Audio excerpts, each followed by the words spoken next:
What is this? Taken? Am I tooken? Alan? I'm here to save you. Ow! She has the key to finding the lost treasure. After them! I am driving. Oh.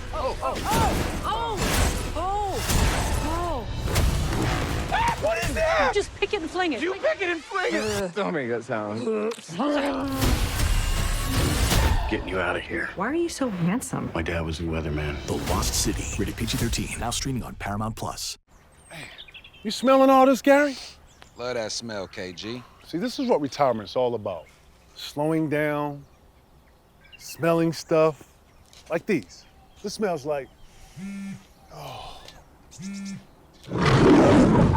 covering the spread, baby! Yeah! That's what I'm talking about! What are you looking at, Gary? Stop looking at my flowers, Gary. Avert your eyes. It's playoff time, everyone, and there's no better place to wager on the best basketball of the year than at BetMGM, the king of sportsbooks. If you haven't signed up for BetMGM yet, today's the day. Register now and place a $10 moneyline wager on any NBA playoff game. If either team hits a three-pointer in the game, you'll win $200 free bets, regardless of your bet's outcome. Just use the bonus code KG200, and I can't think of a better way to enjoy the playoffs than with the bankroll of free bets. Download the app and use the bonus code KG200 to win $200 when someone hits a three-pointer. Visit betmgm.com/KG certified. Peace. This is what I'm talking about. Hey! Today at KG Certified, we got the one and only Paul Eckstein in here. Hey, brother. Wow, good to see you. This is my little hole in the wall right here, you know what I'm saying? Talking about TVs and movies today. What's next for you and what are you excited about? Give us a little tease too, you know what I'm saying? You want to know about what I'm really doing? I'm really excited. I'm writing a movie for 50 about the origin story about Malcolm X. Y'all come check it out. You still play? You mess around? Yeah, I still mess around. I'll do some hat, and you know what? We don't even need to take it out. Reset at the top. Daddy's rules. By the way, congrats, brother. Thank you, man. So beautiful, 75. Thank you, More man. than that, I know we was talking about, but seeing how Boston embraced you, coming from there, knowing how much challenges there are right there with diversity, the history of it, seeing how much love you got. It's crazy. I know how many people y'all affected. That team, that moment in time, how much you guys built bridges that can't be broken now, and how important that is to that whole region. Not just Boston, that whole region, man. It almost like it reactivated those old times and that energy. No one left the game. Everybody stayed. It was the craziest. That was the craziest thing I've ever been a part of. No question. And seeing all these like old crusty white dudes who were acting like they was in grade school, right? They were just so excited. Took everybody back to 5th grade, right? Yeah. They're like, yeah, KG's up. It was crazy. And the players too, watching like, I forget who it was, but somebody had a crazy dunk. Oh yeah, Jaylen Brown. Yeah, he came had down, a crazy boom. And he came right up and was like, yo, what's up? I was like, yeah, this is basketball. It was good energy. This is why it we was play. good energy. Yeah, it was no question. It was, listen, I haven't seen a garden like that in a minute. Like the energy in there, just the excitement, it felt real old school in there. And I guess it's natural, but I never felt the relationship between this team and your team. And it was like, I guess, I mean, you know, they were the draft picks, right? Those two guys were the draft picks that come out of your trade, right? Is, right? So, you know, just that in itself, you know, speaks to kind of this bridge from periods, from time to time. And I know they're like, okay, we got to step up because they did it, we can do it. So it's really beautiful, man. And you know what, too, you can see them kind of wanting to feed off of that. That's crazy you brought that up because they are the... Yeah, man, they're the draft picks that came out of years of that whole thing deal. from Brooklyn, yeah. You know? You're a New York guy, right? Yeah, I'm Brooklyn, baby. Born and raised in Brooklyn. Shout to Brooklyn, right? Yes, USA, Brooklyn, USA, bro. I mean, look, like, who's exciting me now? Morant. Oh, yeah, Ja. Ja, watching Ja, I'm just man. like, man, can he hop again? And watching him play. But you know, when I'm watching with my son, you know, I'm the coach.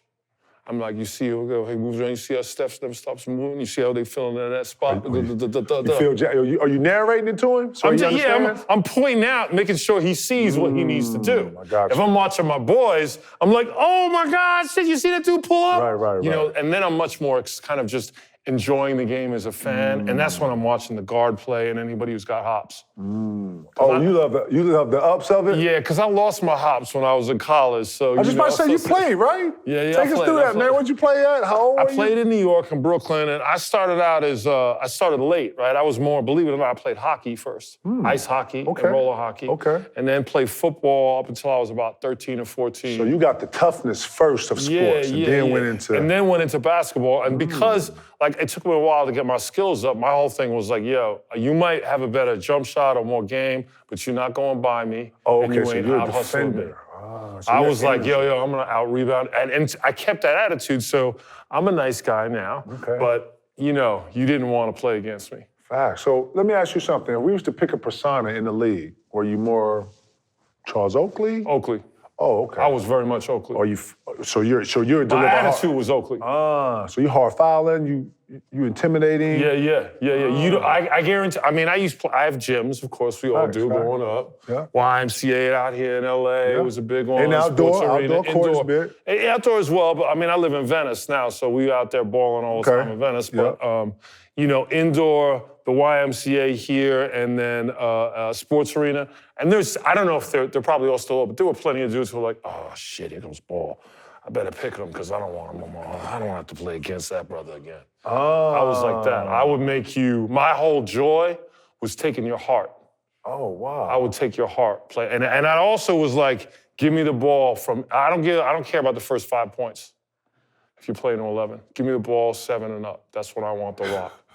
And I'm gonna take your heart, and I'm gonna make you afraid of me. And if you try and make a move on me, let alone try and dunk on me, you're gonna regret it. You've had to have somewhere where somebody not caught you, or you not had those episodes too, right? You gotta mix that in there. I gotta say that, right? But you out here just dungeon work, you blocking shots, you talking shit. Yeah, I would talk, and then when I got older, I got some games, so I could really talk some shit. But like in high school when I was coming up, I played for like a small private school, so we got no respect, right?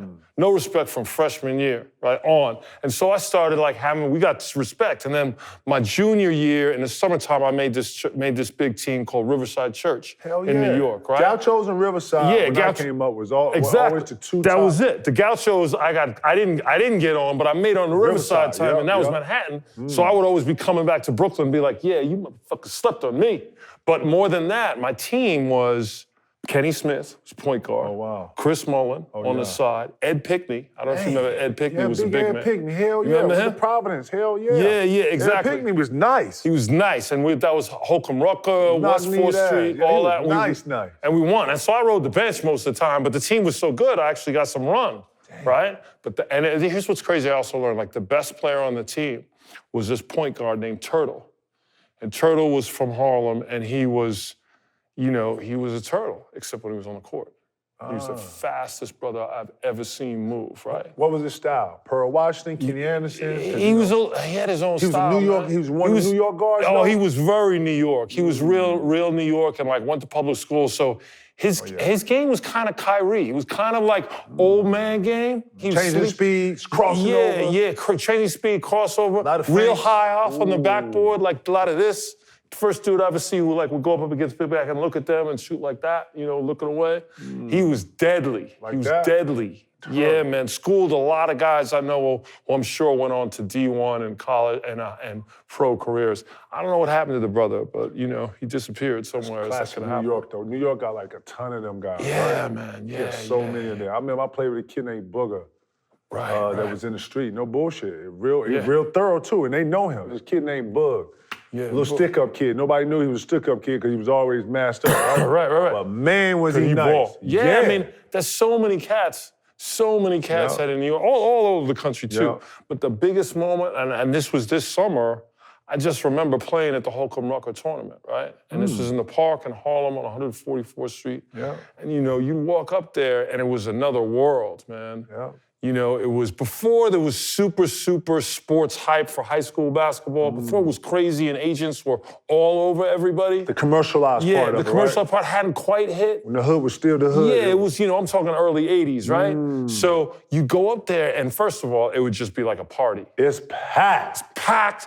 You know, there's this DJ on the side of the court going like this. They on the there's building. They're on the building. They on the gate, the trees, exactly. the In the pole. trade, every college is represented somewhere in there. They're selling shit all over the place. Everybody got on St. John's, Georgetown. Right. You're like, okay, I'm gonna talk to some of these honeys after the game, Right. even if I only make one Shorty's layup. definitely out there, right? Big time. So that experience, like, that changed me a lot. That's when I went from like really being like, I'm playing a game to playing a sport, you know, that summer. And then, you know, I played Ivy League at Brown. Okay. Freshman year at the end of the year. I mean, I was okay. I was getting there, and the coach was like, yeah, whatever. You know how it is. And then I blew my knee. Oh, wow.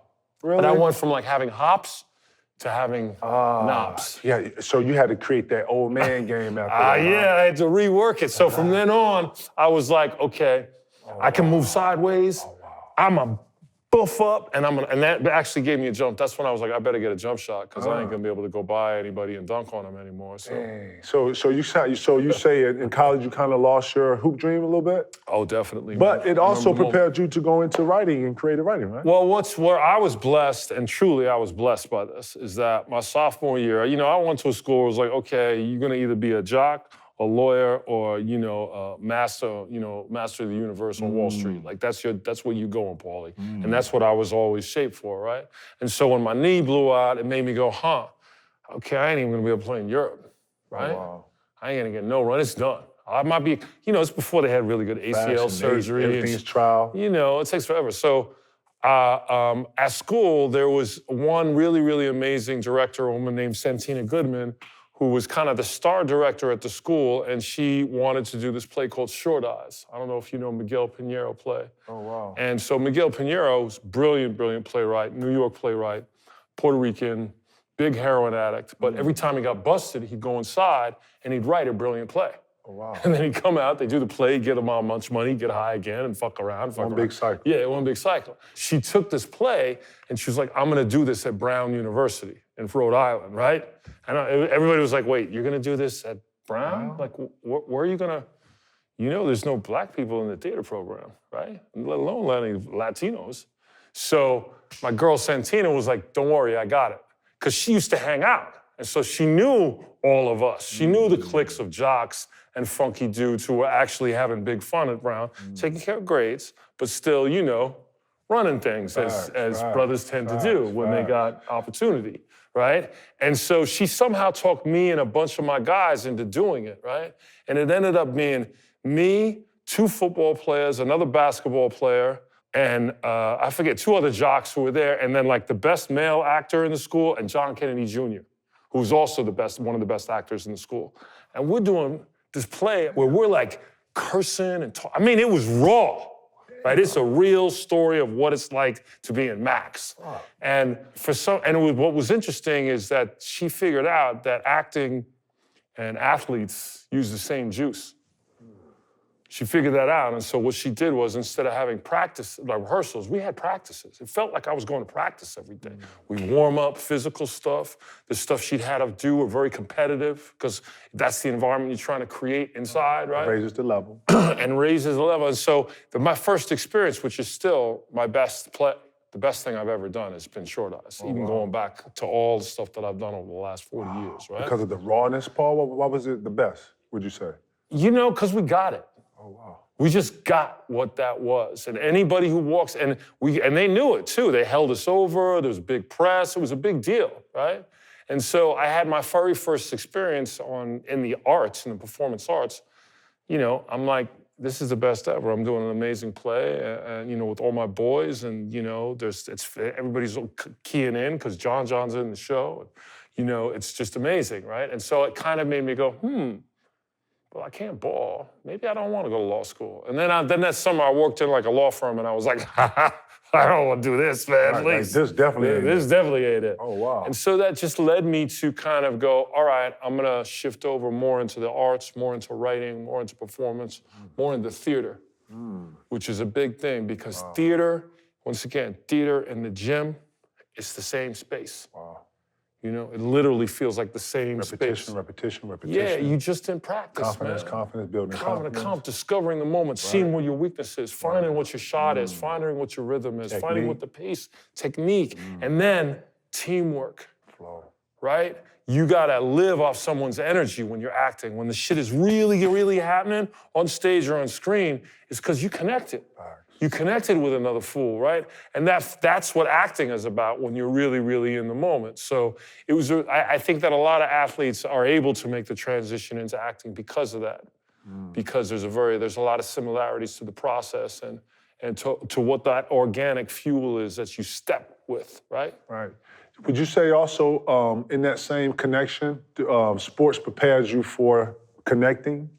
Like when you life? Well, just when you go on stage, you know, and you haven't really practiced with anybody. You haven't went through any lines with anybody.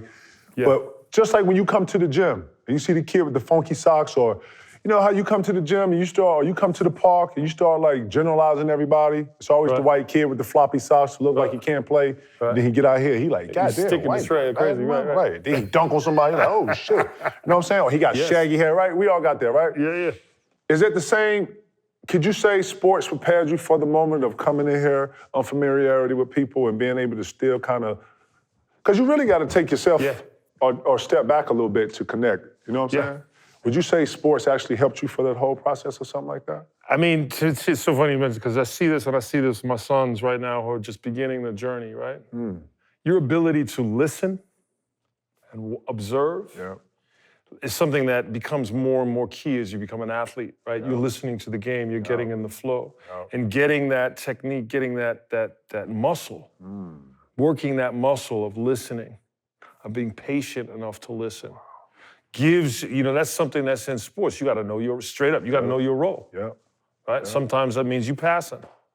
Right? However that manifests. And that's number one, I think, in dealing with people. That's one thing that athletes have a huge advantage on. They're already predisposed to be observant in a way that, and you don't expect it from it, because everybody who's not an athlete expects athletes to not be that. Wow. They don't understand that actually part of the way you get good as an athlete is observation. You gotta be listening and watching all the time, and then that's part of what keys you into that sweet spot in time when you can kill them. Is because you listen into that energy, right? Here's the other one that's big, and you know this. When you're in the spotlight, right? Most people aren't in the spotlight. They don't ever get a chance to be in the spotlight. Facts. And taking those free throws at the end of the game. Right. People don't really think about the game itself. It's like a production. Yes. Playing in the game, playing in front of people, playing in front of fans, slipping, busting your ass, getting dunked on, crossed over, embarrassed. It's all drama. It is. And I see that more. I tell my team all the time, if you're watching the game today's game, it's got more drama and buildup in the watching of the game. You will get so, I don't know if it's antsy or anxiety, but you get some type of reaction off of watching this. Some people got to get up and go to the bathroom. Some people got to go get some food. The emotion is strong. Man.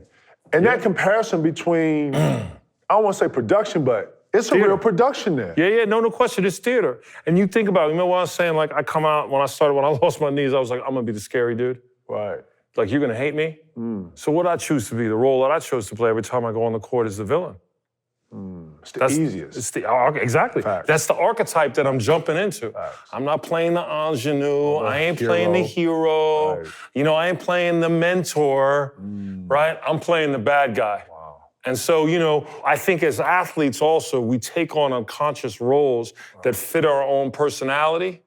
And those roles are based on archetype that comes out of drama, that comes out of storytelling, that comes out of narrative form, because that's what we as human beings know. Right? Dang, that's crazy. How did you, when did you know, or when did you get to a point where you was like, you know what, I'm gonna do this. I'm gonna stay in production. I'm gonna stay right here. When did that? I don't know. I ain't reached that point yet, man. No, I think this is still my day job. Get your ass out here. You definitely. I don't want to hear that one. But at what point did you look at it and be like, you know what, I'm gonna make a career out of this? I think you know, I was on this path in my 20s where, you know, because I came from where I was and because my parents were academics and, you know, they weren't like entertainment was even more like, than sports was. Like secondary, thirdary. Yeah, it was like thirdary. Right. It was always sort of in my, you know, it was set up in my psyche to be my second job, right? So actually my first jobs was nightclubs and restaurants. Okay. Which was in some ways even scarier to my parents because I was just like 9 to 5 the other way, right? I'd wake up at 2 o'clock every day and this after college, and then I go to acting class or school, whatever, practice, rehearsal, and then I go work at a club all night. How long is acting class? How long is that whole thing? I mean, look, here's another thing if you're going to be a performer, and this is what I say to everybody, and I hate that Americans don't recognize this, and it's why I usually hire Brits and Australians. Oh, wow. You got to have training, man. You got to have technique. Facts. Right? In all of it. In all of it. And all these, if you an sports. athlete, how much technique you spent getting, yo, you big, you athletic, whatever. Facts. But the reason you're you is because you worked at that forever. And technique can be like off, yes. Your elbow out from this. I can only imagine in acting. It's the same thing, man. God damn. It's the exact same thing. You got these cameras around, man. You talk to any of these actors I talk to, they know how to work that camera. Oh, wow. They'll be like, okay, you know what I'm doing, make one choice when I'm in a wide shot, but when the camera gets close and I'm in a close, my choice is different of how I'm playing this moment, right? Right. Okay, I gotta know where the camera is and I gotta take 4 steps over there, turn around, slap this dude and start crying. But I have to do it exactly at that red line and I have to turn around on this line or the camera that's coming across won't catch me. That's all technique? Yeah, man, you can't turn this shit on and off like it's nothing, right? I mean, emotions, like replaying your emotions and acting isn't acting, it's being, right? Re-being. So to be able to do that and be natural and then still have to hit your mark and say it at the right tone and know what the lens is but you know, if you don't have technique, I don't care what you do in the shower. I don't care what you do in the mirror or what you're doing in the backyard. You're no good to me as a writer and a director. So so through basketball, and you probably know this, I have a theory that when you play against older players, it sharpens you. At least it did for me. When I played against people that were better than me, and you know what? My articulation of older means better. Better, yeah, okay? More mature. More mature, more wisdom. Game better. Yeah. It made me not only sharper, but older guys would, you know, pump fake. Older guys would feint. Older guys take on a little lesser energetic form when it comes into competing, right?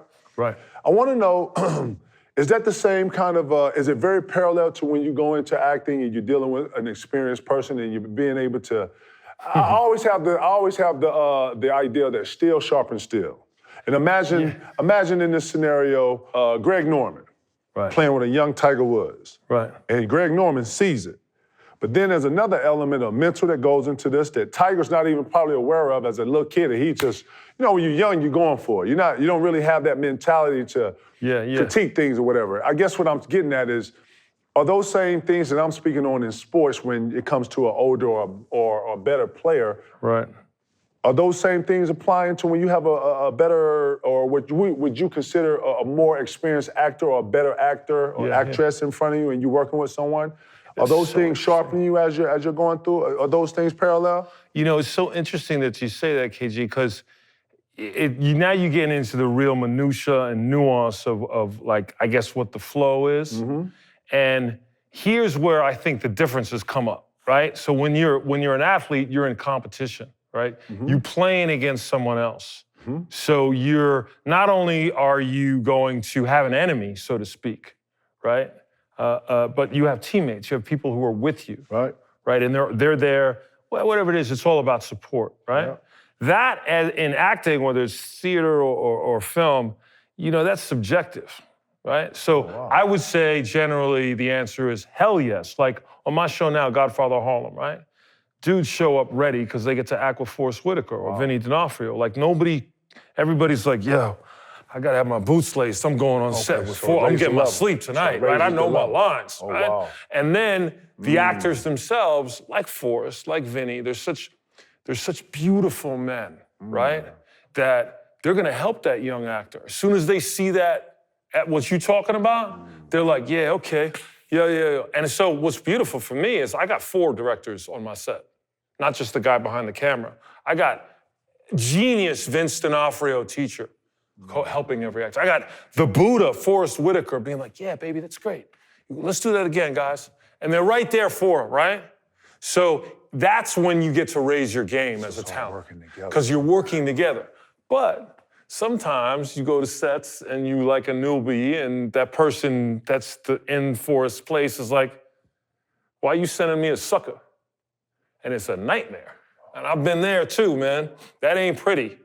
When you see someone who's coming in and they're not maybe, or they just got scared, or they can't, not prepared, or whatever it is, because, you know, it's hard. It's hard. You're human too, man. And this shit is hard, man. It's hard to do. And so when there's another professional who's had the experience and they ain't got time for it because they ready to get to their golf tee or yo, that ain't pretty. Wow. I've seen movie stars crush young actors. Wow. Like, this fool ain't gonna audition ever again after that day. Well, you know what's crazy? In any industry, the cream is always gonna rise to the top. And you know what I like? I actually think those moments are important for people to progress and to grow in. Yeah. Because this industry gonna tell you if you built for this or you're not. And I think everybody needs that reality in this. Yeah, no question. And anything, I'm not just talking about production, I'm talking about sports too, because is it true that once the camera comes on, everybody, that people change? Let me say that. Is it true? I heard the notion that when the camera comes on, some people change or yeah, I mean, I think people become, unless you're playing a part and you're there, people become much more conscious of themselves. It's really hard not to watch yourself and that's also what's beautiful about sports. Because if you're balling and the spotlight is on you, you get in the habit of shutting all that shit out, right? There can be, I'm sure you've been in stadiums where fans are screaming, and you can't hear anything. Philly.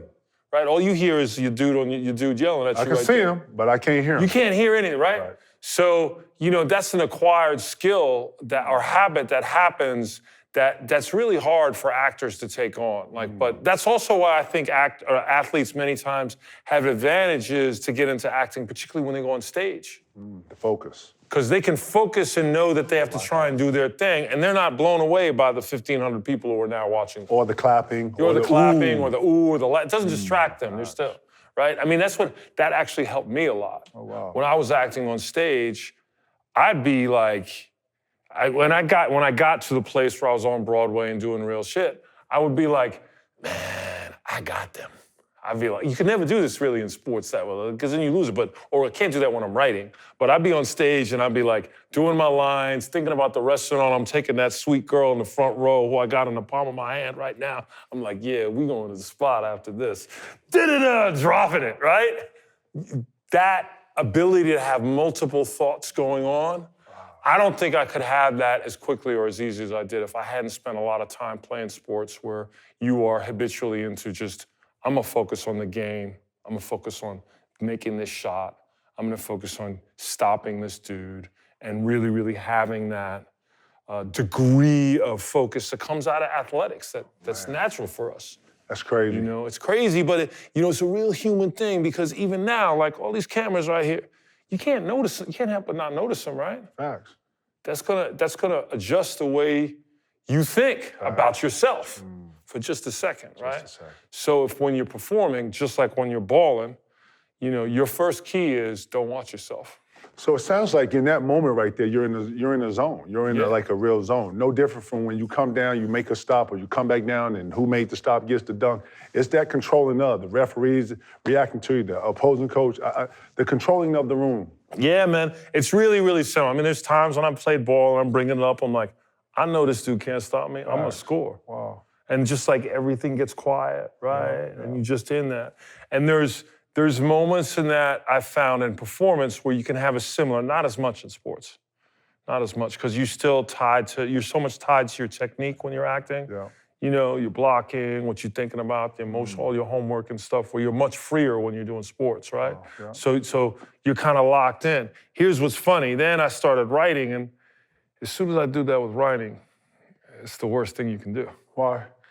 I don't know, man. This is why writing is so friggin' hard. Or just challenging, right? Well, it's sort of like this. If I'm writing, like I was saying, like, you know, I'm on stage and I'm like, yo, I'm gonna get that girl's panties and I'm hitting my lines at the same time and I'm thinking about the menu and, you know, oh shit, I gotta call my moms later, right? All those things can happen while you're performing, right? Those just disparate thoughts. And you can have a little of that when you're balling, like, oh, I got it, wow, I'm in the zone, or man, I hit that shot.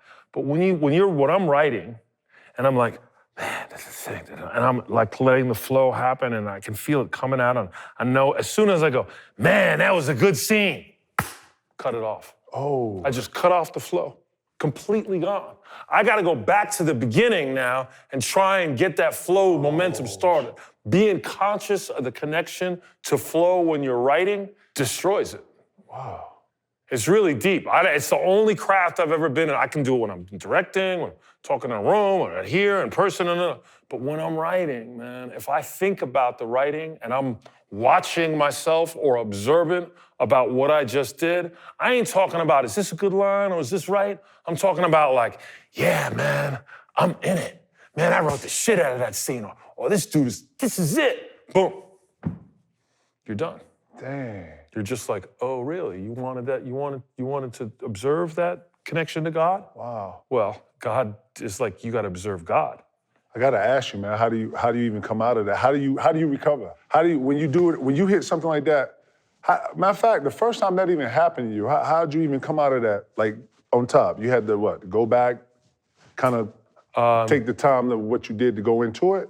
Well, I think also the good thing about writing is reactivating the flow. How do you even? Yeah, how do you reactivate the flow? Well, I mean, if you think about it. Let's take it to sports, right? So, what do you do when your jump is off? You're like, okay, I'm gonna go back in the gym, pull extra time, and I'm just gonna stand in front of the basket and work on this, and make sure my elbow's in, and da-da-da-da. Right. Maybe you get a coach to be like, yo, man, come watch me, right? Man, he's talking you through stuff. He's talking you through stuff. Yeah. So the similar principle applies where I'm like, okay, I gotta go back to the basics, to my technique. All right, the next scene, what's the setup? What's the turning points? What's the climax? What are these writers, what do these characters really want? What's their intention? And make sure I have all those identified, and now my brain is going back into technique, and technique will lead me to flow, right? And I think like that's the formula for actors as well. Like you do whatever your technique is about for performance, whatever, gets you into the moment, you gotta, you go through that to find the connection, right? And for acting, it's all over the place and everybody has a different way of doing it. For writing, it's more yourself, right? But the other thing that's great about writing is, even though you create in a vacuum, man, I hate writing. I fucking hate it. But I love having written. Nothing feels better than when I got a 110-page script and I'm like, bam, check that out, y'all. So let me ask you this. In production, Yeah. who's the point guard? It's very much like sports again. It depends on the team. Really? And I would say there's a distinction between your mediums. The leaders of the squad are different for television than they are for film, than they are for theater. Okay. Right? Okay. So for TV, Right. the point guard, or I would say your best player, your point guard, and your coach is your showrunner. Your scorer is your star, right? Wow. And then your director is your big man. He's your big man? Yeah, he's the one who's playing D and blocking all the shots and making sure everything's set up. Who would be labeled the coach? That's me. Okay. As a showrunner, but that's just television, right? Gotcha. In film, that's the director. On a movie, right. That's the director. If you're taking me through a movie, how does it change when you're doing a movie? It changes that me as a writer, I come off the bench. Right? The director and the producer. The director is the point guard, and the coach and his assistant is the producer. Oh, so you playing okay, so. Yeah, you know what I'm saying? Like a director, you're both. The producer's kind of laying things out and coaching, but if you're director, you're telling everybody to go and you're passing the ball because you're organizing the camera. Who's your shooting guard? Who is like a shooting guard? Star. Yeah. Always the star. Always the star is the shooting guard. Your high scorer has got to be your lead.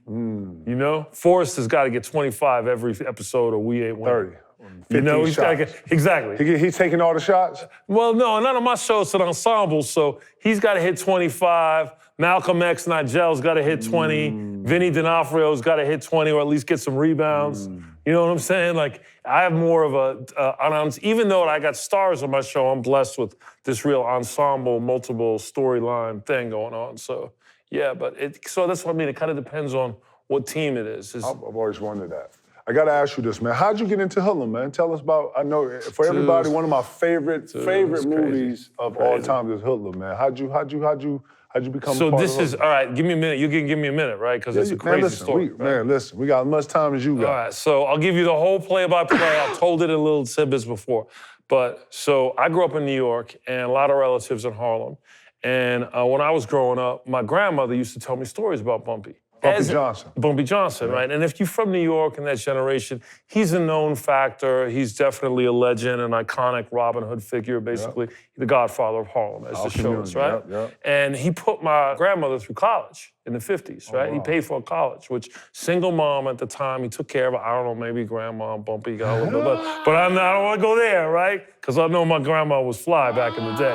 But anyway, so he took care of grandma, and my grandma, that would enable my grandmother to raise my mom and her sister. Oh, wow. Right? And then my grandmother went on to run a magazine and Be Real and da-da-da. And it was really like, as Bumpy did, he paid it forward all over the place, right? Wow. So I grew up around that and hearing that. And as I'm growing up, in the 70s and the 80s, I'm like, Godfather, and Scarface. And this. I'm like, why isn't anybody doing a story about Godfather of fucking Harlem? That brother was running things for 40 years. Like, where's his story? All these Italians, all these Latinos, I'm in Harlem right here. And, I'm in the middle of hip hop, right? Exploding all around. So there's this African-American culture and identity and street knowledge that's coming out that's getting legit like it's never been legit. Like you can't deny it anymore. And if you're in it, you can't help but deny the roots. Right there, this brother, okay? And the influences. Yeah, who brought up Lena Horne, who took care of Paul Robeson, who took care of Sidney Poitier. Like he was everyone's godfather. Wow. So that sort of was imprinted on me. And then as I got into, when I was in college, I was blessed when I made that shift after Short Eyes, I became tight with this young lady, this really quiet sister named Lynn Nottage at Brown. Is now a 2-time Pulitzer Prize winning playwright with literally 3 hit shows on Broadway and one of the iconic writers of African-American culture of our time. Like, she's the deal, right? And so I was blessed with being able to work with her at a young age and directed 2 of her first plays. And Bumpy put her pops through college. Oh, wow. So we were like, we got to tell this story.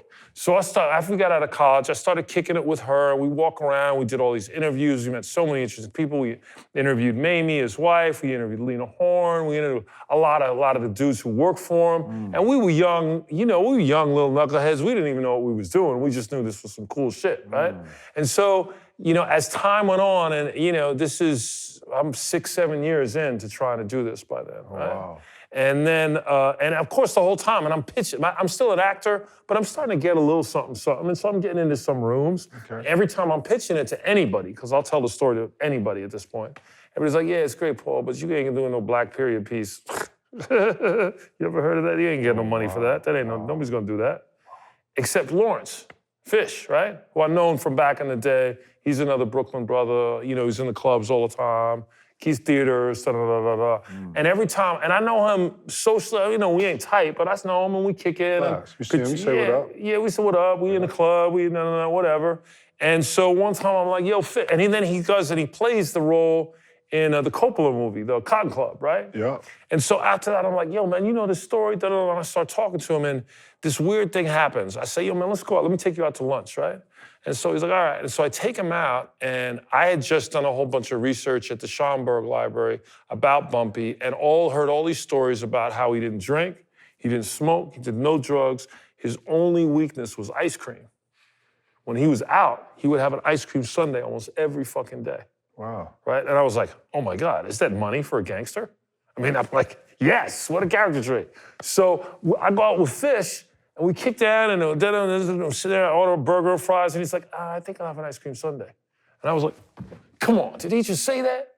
Right? And so I'm like, all right, I got something here, man. Y'all are talking to me like, I I gotta push this, right?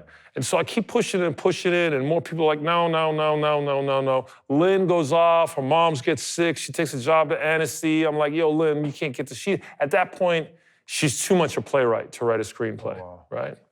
Even though she's brilliant, and it's proved it a million times over. And so then I move to LA, and I kick it with my boy who I'm working with now, Chris Brancato, who's like a white dude from Jersey. He's like, I didn't know about black guys in the 30s, man. Are you sure? I can't write this shit. And so I'm like, come on, man, let's go kick it. And so I take him up to Harlem one night, and we're walking around Harlem looking for a nickel bag, like literally for like 6 hours on a summer night. Two dudes just walking around all over Harlem.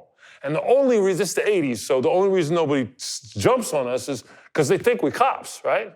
Ain't no way anybody but a brother and a white guy walking around Harlem. They gotta be cops, right? Comfortable like we were. No, we were just stupid. We were just fucking stupid, right? But in that talk, I really, really sold him on what the idea was and why it was so important and how vital this character was and his life. And I was stuck on doing this thing, hoodlum, about his whole life. And Chris, being a really, really smart writer, was like, nah, man, it's just his rise to power is the movie. Like, that's the movie. It's just take one section, one thing that happens to him. That's what the movie is. And so I showed him. I was like, all right, well, what about this? What about this? And eventually I showed sort of all this research and articles that I'd found about the 1930s and the numbers world and his relationship with Stephanie St. Clair. And we were both like, that's it. So remember, this is like 8 or 9 years in now, right? I'm in my late 20s, right? And so I end up living with Chris, girlfriend, battle, whatever, blah, blah, blah, blah. I'm at my lowest on my low, and my homeboy's like, yeah, man, come crash in my spot in Hollywood. So I move in with him in the back room, living like a slave in his little fucking closet, but, at least he gave me a room. Wow. And he's got a lot of money, but doesn't have any inspiration or anything to write. And so I'm like, dude, you need to write this. I'm gonna sit with you every day. Don't worry, I'll make sure it's black. I'll cover the dialogue. I know the history. Boom, boom, boom. And we spent the next year and a half creating this script. A year? A year. That's why I was tight. A year and a half, right? Yeah. And so we go out through CAA with Wesley first, right? Even though I tried to get it with Lawrence, but the machine read the script. CAA machine was like, ah! And I was like, no, it's Fish, it's Fish, it's Fish. And I actually kind of fucked up and pissed off his manager so much that she gave me my first schooling. Oh, wow. I don't know, anybody knows Helen Sugden, amazing icon of show business. Blackish is a big, big movie and with Fish and Big Show and Fish. Anyway, she's an amazing woman, great mentor of mine. And she was like, what you doing going out to 2 movie stars? Black, what are you doing, black man? She gave me that talk, where I was like, oh, wow, maybe I don't know what's up, right? Luckily, Wesley was too busy with, Blade and everything else, Asian girls and, all he was into at the time. So he didn't really step to it the way he should, and I got it back, right? So 10 years in, I know people like the script. They've read it, and it's a great reaction. I'm still getting, it's a black period piece, man. When are you gonna do this, right? Nobody's gonna do this. But I'm still, the whole time, I'm like, nah, man, this is the shit. This is the fucking story. And so Lynn now is a huge playwright. Right? And her first play is a hit on Broadway, and they bring it out to the Dorothy Chandler Pavilion, right? And it's a big, as you can imagine, all the black folk in LA come down there to celebrate. Yeah. So, Lynn's like, here, man, hooks me up. So I go to the party, and who's there but Bill Duke, right? Who's Bill Duke? Bill Duke, the director, who just has finished directing Deep Cover, and you know him, you've seen him, he's also an actor, he's the man, right? Another mentor of mine. And so he's there, and I'm like, oh, wow, I just watched Deep Cover, and if you haven't watched Deep Cover, watch it. It's a great movie. Great, with Fishburne, with Lawrence. Yeah. So I go up to Bill, I'm like, hey, Mr. Duke, da-da-da-da-da, and I give my little pitch, Bumpy Johnson, da-da-da. And he looks at my video, he goes, yeah, I know who that brother is. You got the script? I'll read it, right? And I was like, it was like, oh, not that people hadn't read it before, but there was something about that moment right there where I was like, yeah, so what did I do? Went home, got the script. He said, I'm going to Atlanta tomorrow, so give me the script and I'll get on the plane. So he's like, but my car's coming at 5:30, right? And so I go home, I write a nice note, put the script up, drive up to his crib in Pacific Palisades, leave that shit at his doorstep, right, ready for him to go. Boom, right? Go off and do my thing. This is Friday night. The next day, Saturday, I do what I normally do with my boys, which is go play this football game, a bunch of wayward jocks wanting to hurt themselves, right? We go play football, and then I go to the Beverly Hot Springs. You know Beverly Hot Springs over here? Beverly Hot Springs. The Korean natural hot springs downtown, right? Yes. So I go there, you know, to soak after getting fucked up, right? Right. And who's in there but Lawrence Fishburne? Who's actually introduced me to the spa 10 years earlier, the first time to LA. Wow. He's in town for one day during the NAACP Awards, and he's doing a movie called Fled down in Atlanta with Stephen Baldwin, right? Coincidentally, Chris, who's my writer for this, has just been hired to write the sequel to some cheesy sci-fi movie that the producer of Fled produced. So Chris is going down on Monday to Atlanta to meet this producer on Lawrence's set, right? So Fish is in the steam room, and I'm like, yo, brother, what's up? And he goes, and I was like, yo, man, you never read Hoodlum, did you? You never read that. Your manager toasted me, and you never read it, brother. And he's like, oh, man, I don't read shit. I was like, you gotta read it. He goes, all right, man, all right, Paulie, I'll read it. Yo, and here's my writer. And he walks in, and Chris just is with me. I'm like, and he's going down to your set. Yo, we just passed it off to Bill day before yesterday. I just passed it off. And so he's like, all right. So this is on Saturday. On Sunday, he reads it. Bill reads it, calls me and says, I love it, man. I say, yo, what about Fish? And he goes, oh, yeah, Fish would be great. Chris meets with Fish. Fish has read it. He's like, yeah, man, I'm in. Let's do this. Let's do this. Snap. On Monday, I sit down with the manager who bawled me out and go, mea culpa, please, please, please. She's like, I don't know, but all right. Tuesday, Bill comes back to town. He calls up a guy he knows, I'm forgetting, John. He runs United Artists at the time. So a white guy who's like a big jazz aficionado, right? And Bill says, I know John will be into this because he loves the 60s in Harlem. He used to play sax, right? So remember, this is 3 days, right? This is 10 years and then 4 days, right? So now it's Wednesday and we're kind of all together, but everybody in town has seen it and passed, except we find out for United Artists and John. It was an oversight by Creative Artists Agency.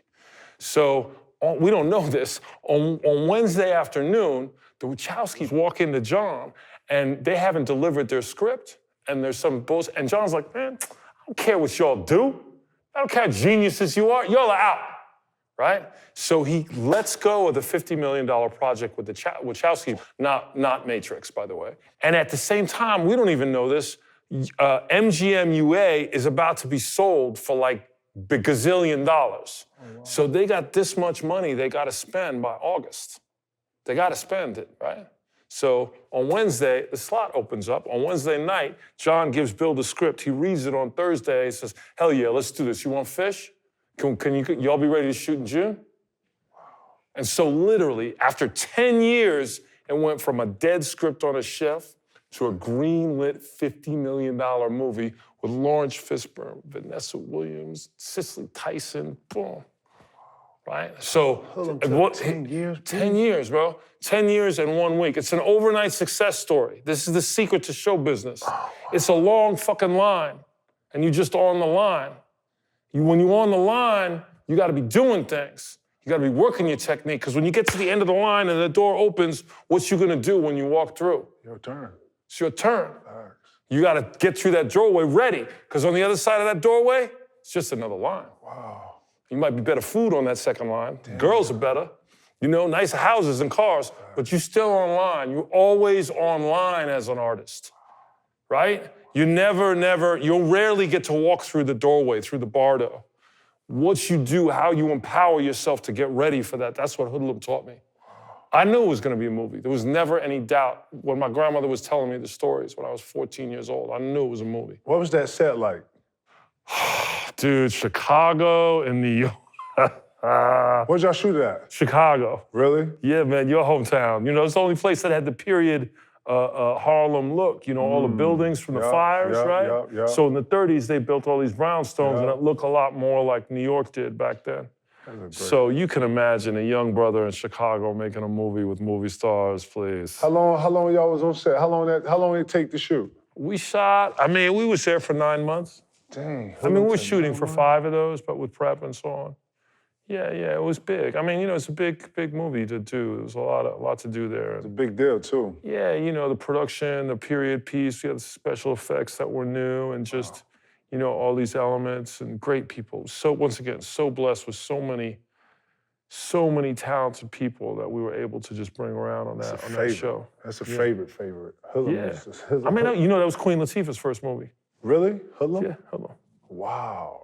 Are you serious? Yeah, man. Yeah, I remember Queen came in and she was all like she was, and I was like, wait, that's gonna be Vanessa Williams' best friend?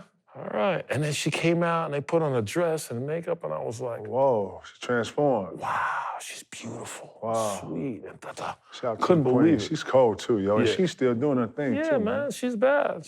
So that was, I'm really blessed. That was a super, I don't know what karma I earned to have that be my first time really being behind the camera, but blessings for that. That was is that the normal timing, or I'm not, obviously things get greenlit sooner, but what's 10 years? 10 Most years, people would have got off that probably after what, 2 or 3? Most people do. Right? So that's speaking to you. Yeah. And I like to think that spirit came from a little boy been hearing them stories from grandma. Yeah. That was in your heart. So you was going, so real talk, you was probably going to chase that. No matter what, that was getting made. Right. And That was then getting made. it's almost like Godfather of Harlem is almost like a spirit within you that you have to, it's almost like a duty to you, at least it sounds like a duty to you. Hell yeah. Because those origins and those stories in which you're being raised off of is actually shaping your mind. It's shaping how you see the community, who's running the community, the voice of that community. And then the stories in which are coming out of the real life and reality of how he, nobody knew Bumpy Johnson and Malcolm X was that close, and they was building and they was philosophers and basically on the same line, but stepping obviously one on one side, one on the other. Yeah. Man, like I'm listening to it and it's a spirit, Paul. Yeah, no question. I mean, thank you for saying that, brother. I believe, once again, I say it a lot that I'm blessed, but I'm blessed because I get to do what I believe is a noble thing. Like every day I wake up, I just would rather play with my kids, go to sleep, eat some food, smoke a spliff. But what gets me up is knowing that I actually have a noble purpose, right? I'm Rasta, right? So, when I spent some time down there, I met a couple of cats who were real shaman, real leaders of their tribe, of their group. And one of the things that was said to me and was clear is they're basically storytellers. Yeah, sure, they're healers or they're warriors or this, but throughout history, they're shaman, the leaders of a tribe, of a group, of a community. They have to be able to pass on what happened, right? Right. That's how we get there, right? Knowledge. And only in the last 500 years are we writing shit down or looking on screens. Wow.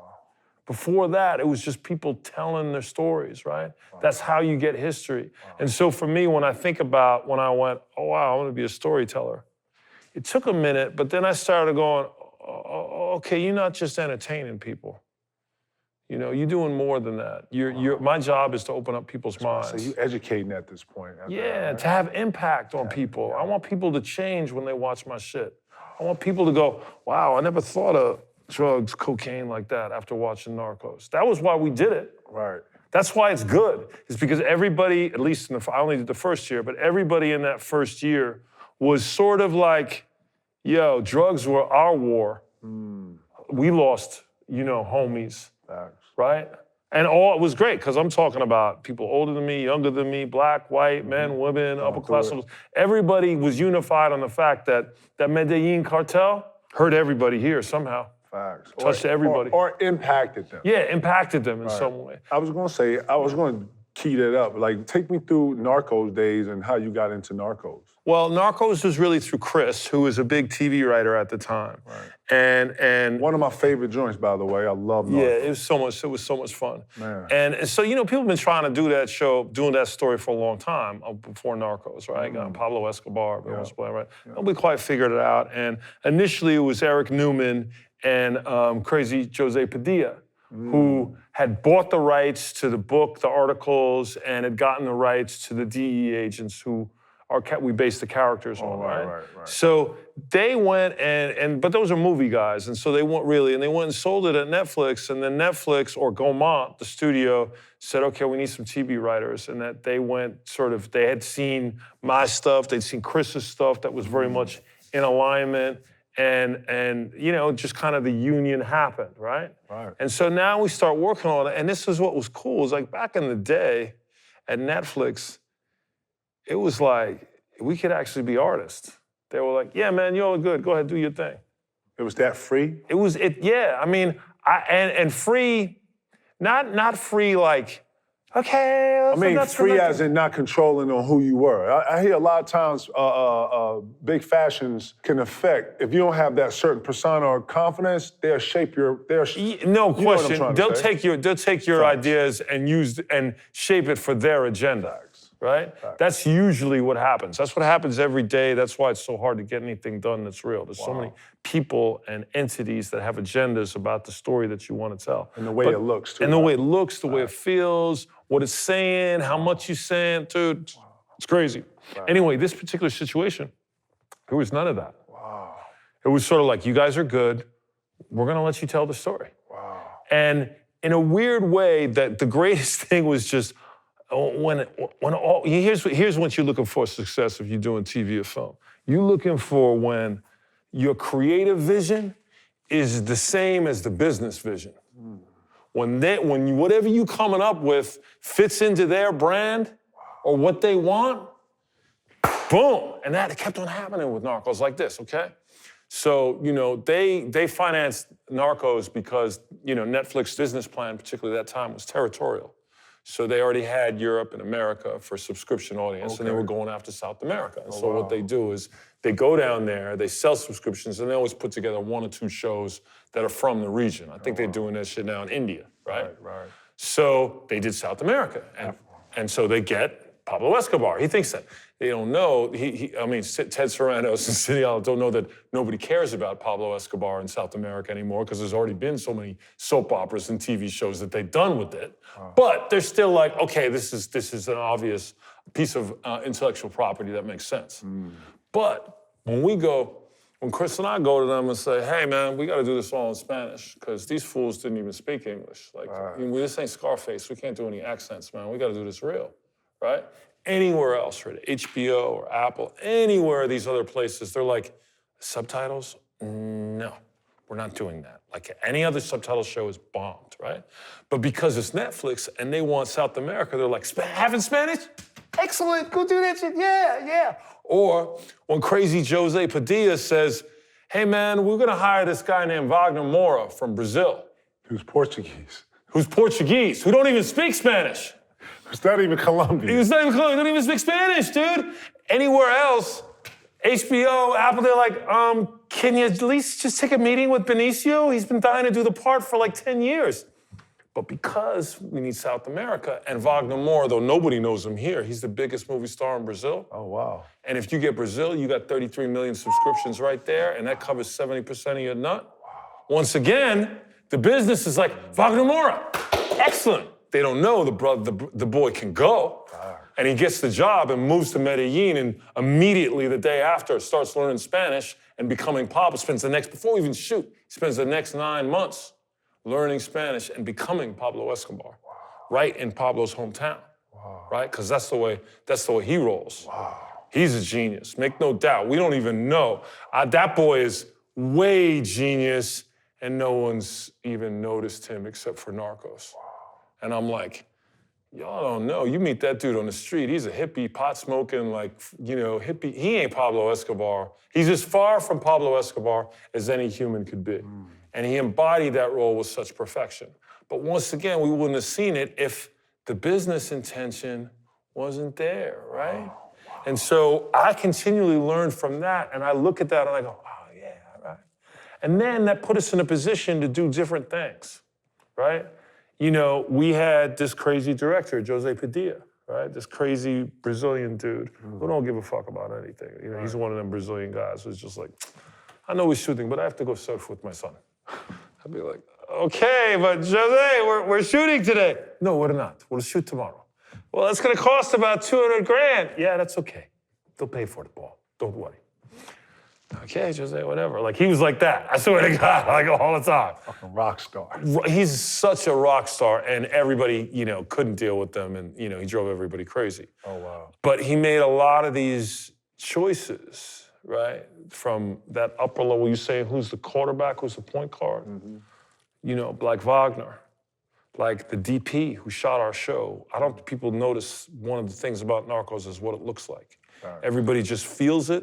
Right. But this little Brazilian dude, he understood light. He taught me more about light than anybody ever has. The lighting of something? What do you mean? Not even that. I mean, like, he's there, we're in Medellin scouting, and he and his boy are going back and forth in Brazilian, and they're talking about some stuff with lenses, and I can barely keep up, and every once in a while, and so I asked him, like, what the hell are they talking about? And he's like, they're explaining how light refracts differently at 10,000 feet as opposed to 2,000 feet or sea level. So it's gonna affect our cameras and our lenses, particularly because we're sending all the raw data back to LA on a 5G pipeline, right? And I'm like, what? And he goes, and literally then a month later, I see what he's talking about. There's a flatness, a quality of the show, a flatness of starkness that's just a little edgy. And yet it feels real. It feels like you're watching something real. And yet you're a little bit nervous just by the color spectrum. And then you add on top of that these backgrounds that no one's ever seen, the favelas, basically, the ghettos, right? Where you got this crazy color schemes going on, right? Colors bouncing off. Bouncing off. Yeah. And we don't even need a production designer. We're just like, the production's right here. It's Columbia, right? Wow. And then we got his crazy costume designer. It was award-winning, an Oscar-winning costume designer who did the costumes and the hair and the makeup. And suddenly this show don't look like anything else on screen because of the light and the combination of this production flatness. Wow. And this costume designer who just like straight up 70s, and every dude has a mustache. Watch the show, there's nobody without a mustache. Because that's 70s, right? That's what I was about to say, That's right. 70s and 80s, that's why all these fools are looking. Right, everybody uncle, everybody's you got a little stash, right? Something, right? Right, the Ron Jeremy look. Yeah, exactly, the Ron Jeremy look, exactly. So, that was it. And then the other thing was, and it's a shame that it fell apart, but it definitely was the greatest group of writers I've ever worked with, the greatest mix. And we did a lot of cool stuff that was different. I watched how Narcos and how you watch Narcos kind of embodied on how you watched other programs now. Yes. And yes. I can say from a person who is learning Spanish continuously every day, watching Narcos with subtitles actually helped me understand Spanish a lot faster. Right. And then I learned some words, right? I learned words and I learned phrases that, watching subtitles actually helped me to the point where I don't know if I can actually watch anything on TV without the damn subtitles. On them. Is it safe to say that that's the narco effect on TV? Yeah. Can we say that? Yeah, no question. The narco effect is we brought in other languages. And here's the other thing that, we made other languages normal for television, and now they're everywhere. I mean, think about all the shows that have subtitles now, that are hits. Yeah. Right? Yeah. First Bridge right there, Narcos. Wow. But here's also an interesting thing I think we did was, because of that, because we knew we had subtitles, we were like, all right, we got to do Martin Scorsese, man. We got to do Goodfellas. We got to have a voiceover that is always, because there's so much going on in this world, right? And we got the subtitles. We got to make sure we do two things. Number one, that we have a great voiceover so you understand the context, so the audience isn't lost with all these different strands of people and narrative and stuff that's going on, right? And then when we do, and we thought about this a lot, particularly in the first 2 or 3 episodes, we were like, we got to train these fools to look at the subtitles or to understand them, right? So if you look in the first episode, there's not one scene in Spanish where you really need the subtitles to know what's going on. Right. It's like every scene is like, camera comes in, there's a dude with a gun on the table, a big pile of blows, some money, and he picks up his cell phone. He's like, hola, ¿qué pasa? You know he's a drug dealer. You know he's waiting on a deal. Right. You don't need to read or know Spanish to know what this fool's about, right? And so we really tried to initially just make it lead somebody along here so that they could still get the show. And then you have this combination of all this stuff. And then the other thing was getting real footage, right? Oh, yeah. The real footage. So when you start mixing it in and it starts looking like it's one thing. That's where he bombed the plane and all the remnants. I remember that. And that's really where we started fucking with people's heads in the fiction. We're reliving it now. We're You're really reliving it. Yeah. So your memory comes in, snap. and even you'd be surprised how many people had these subconscious connections to all the stuff that went down that was in the news. We're not talking about some obscure shot interview. We're talking about NBC Nightly News. We're talking about Ronald Reagan and Nancy. You know, we're talking about people, you're like, oh yeah, I remember when Nancy said that shit. Man, I went back, listen, watching Narcos made me go back in the 80s and question all your shit, right? Oliver North, fucking Reagan, Nancy. I was hurt. I ain't gonna front, I was hurt. Because I said no. I said no, damn it. You said no, I said no. We all said no, right? Fucking Nancy. Well, no, someone said yes, but still, you know, that was part of it, is what you're saying right there.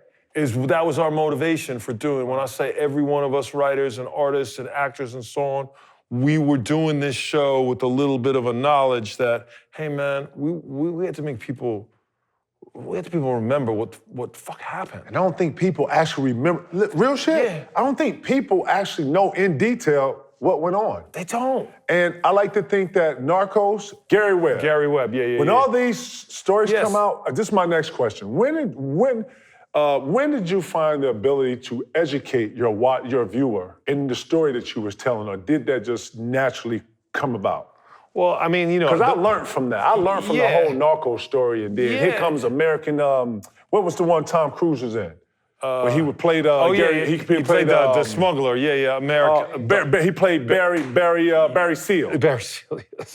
Listen, I know this whole package. So, okay, let me tell you, you know Barry Seal, the guy who did that movie. Yeah, he was a CIA, the pilot, But you know, the guy who did that movie was our boy, Doug Liman.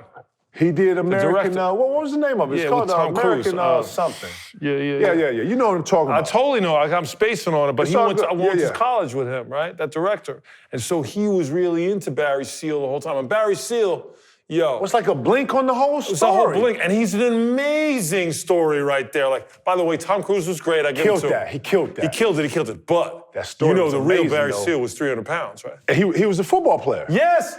Yeah. So that's what Tom Cruise couldn't pull off. But just the idea He killed it, though. He killed it, though. But the idea, like, the best pilot in the fucking world is 300 pounds, and he could fly. They say he could land a place. I heard he was crazy. I heard he was a crazy captain that could really goddamn work off one engine and fly 5 feet above the ground in the ocean for like 150 miles. He was crazy. Anyway, so yeah, man, that history thing. I mean, getting back to your question and your point of it, which was, I think, like, how do you know when you're sort of finding a story or telling something that has impact that you want to teach people about, that's right? Another question I have. I mean, look, that comes from American-made, yeah. American-made, right. That comes from sort of school, I guess. It comes from, like, really just being upset. I like to say, man, I'm doing the same thing I've been doing since college, which is I find out about something, I learn about it, and then I got to write about it, right? And so that kind of is a natural process. But for me, I'm also like, there's so many stories that needs to be told, particularly about our history, man. That get misled or misinformation or the gaps in which didn't come together. Yeah. Like, seriously. Think about how many, just in the last 10 years, how many movies and TV shows, things like Tulsa.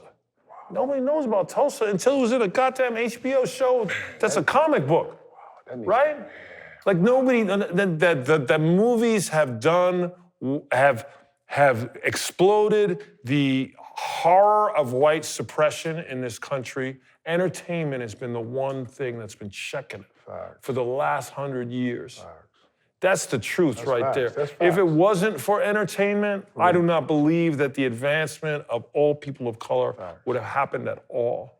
And I think the understanding of multiple cultures wouldn't have come together so fast. Yes. I really think it's an educational piece when you go into production and you go into deep-hearted things. I think, and you know what, too? I think series actually help TV, for me. Movies, long drawn out, you got 90 minutes to tell bazillion years of what happened in the movement. A series shortens it, dumbs it down, simplifies it a little more, makes you, draws you in totally. Right. Like, so when I say that, I'm saying of the effects of Narcos to lead up to, you come out of that, working with Netflix, going into a project like Godfather of Harlem, and then having to deal with, I guess, a whole new beast of a partner. How did working with Netflix actually prepare you from working with, because I'm be honest, I didn't know Epics until Godfather of Harlem came on there. Yeah, no Straight question. up. I didn't have to call DirecTV and be like, what the fuck is Epics? What's on here? Yo, take this shit off, but you're not finna charge me another $30. You know what I'm saying? I know. But when it came on there, like, yo, throw that back on here. Yo, I need my Epics back. What are you doing? Like, yo. Then I got the call from all the guys. Like, yo, what's Epics, dog? You know what's that? You watch Epics? Yeah, what no, the fuck is Epics?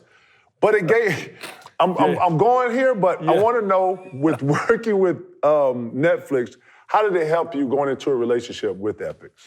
You know, it's, when you're working with these entities, whatever size they are, that's what I'm saying, like I love it when creative is in alignment with business. You know, that's the first thing you're looking for, at least that I am. And that was also for Epics, for me, when I go in and number one, Michael Wright, who runs Epics, was so enthusiastic. Like selling that show was another one of those Hollywood moments where I was like, okay. Right.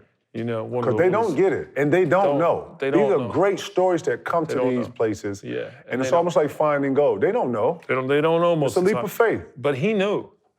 He knew right away. Really? I mean, you got parts like Hoodlum out, so I'm sure he had a sense of something to the story. He did, but it's just amazing. I mean, you know, we walked into a bunch of places, and I'm like, wait, I'm walking in with my partner who's, everybody knows he's a bad motherfucking writer. Facts. And I got on this side, I got Forrest Whitaker, you know, Oscars, right? Facts. And I can't tell you how many people didn't get it.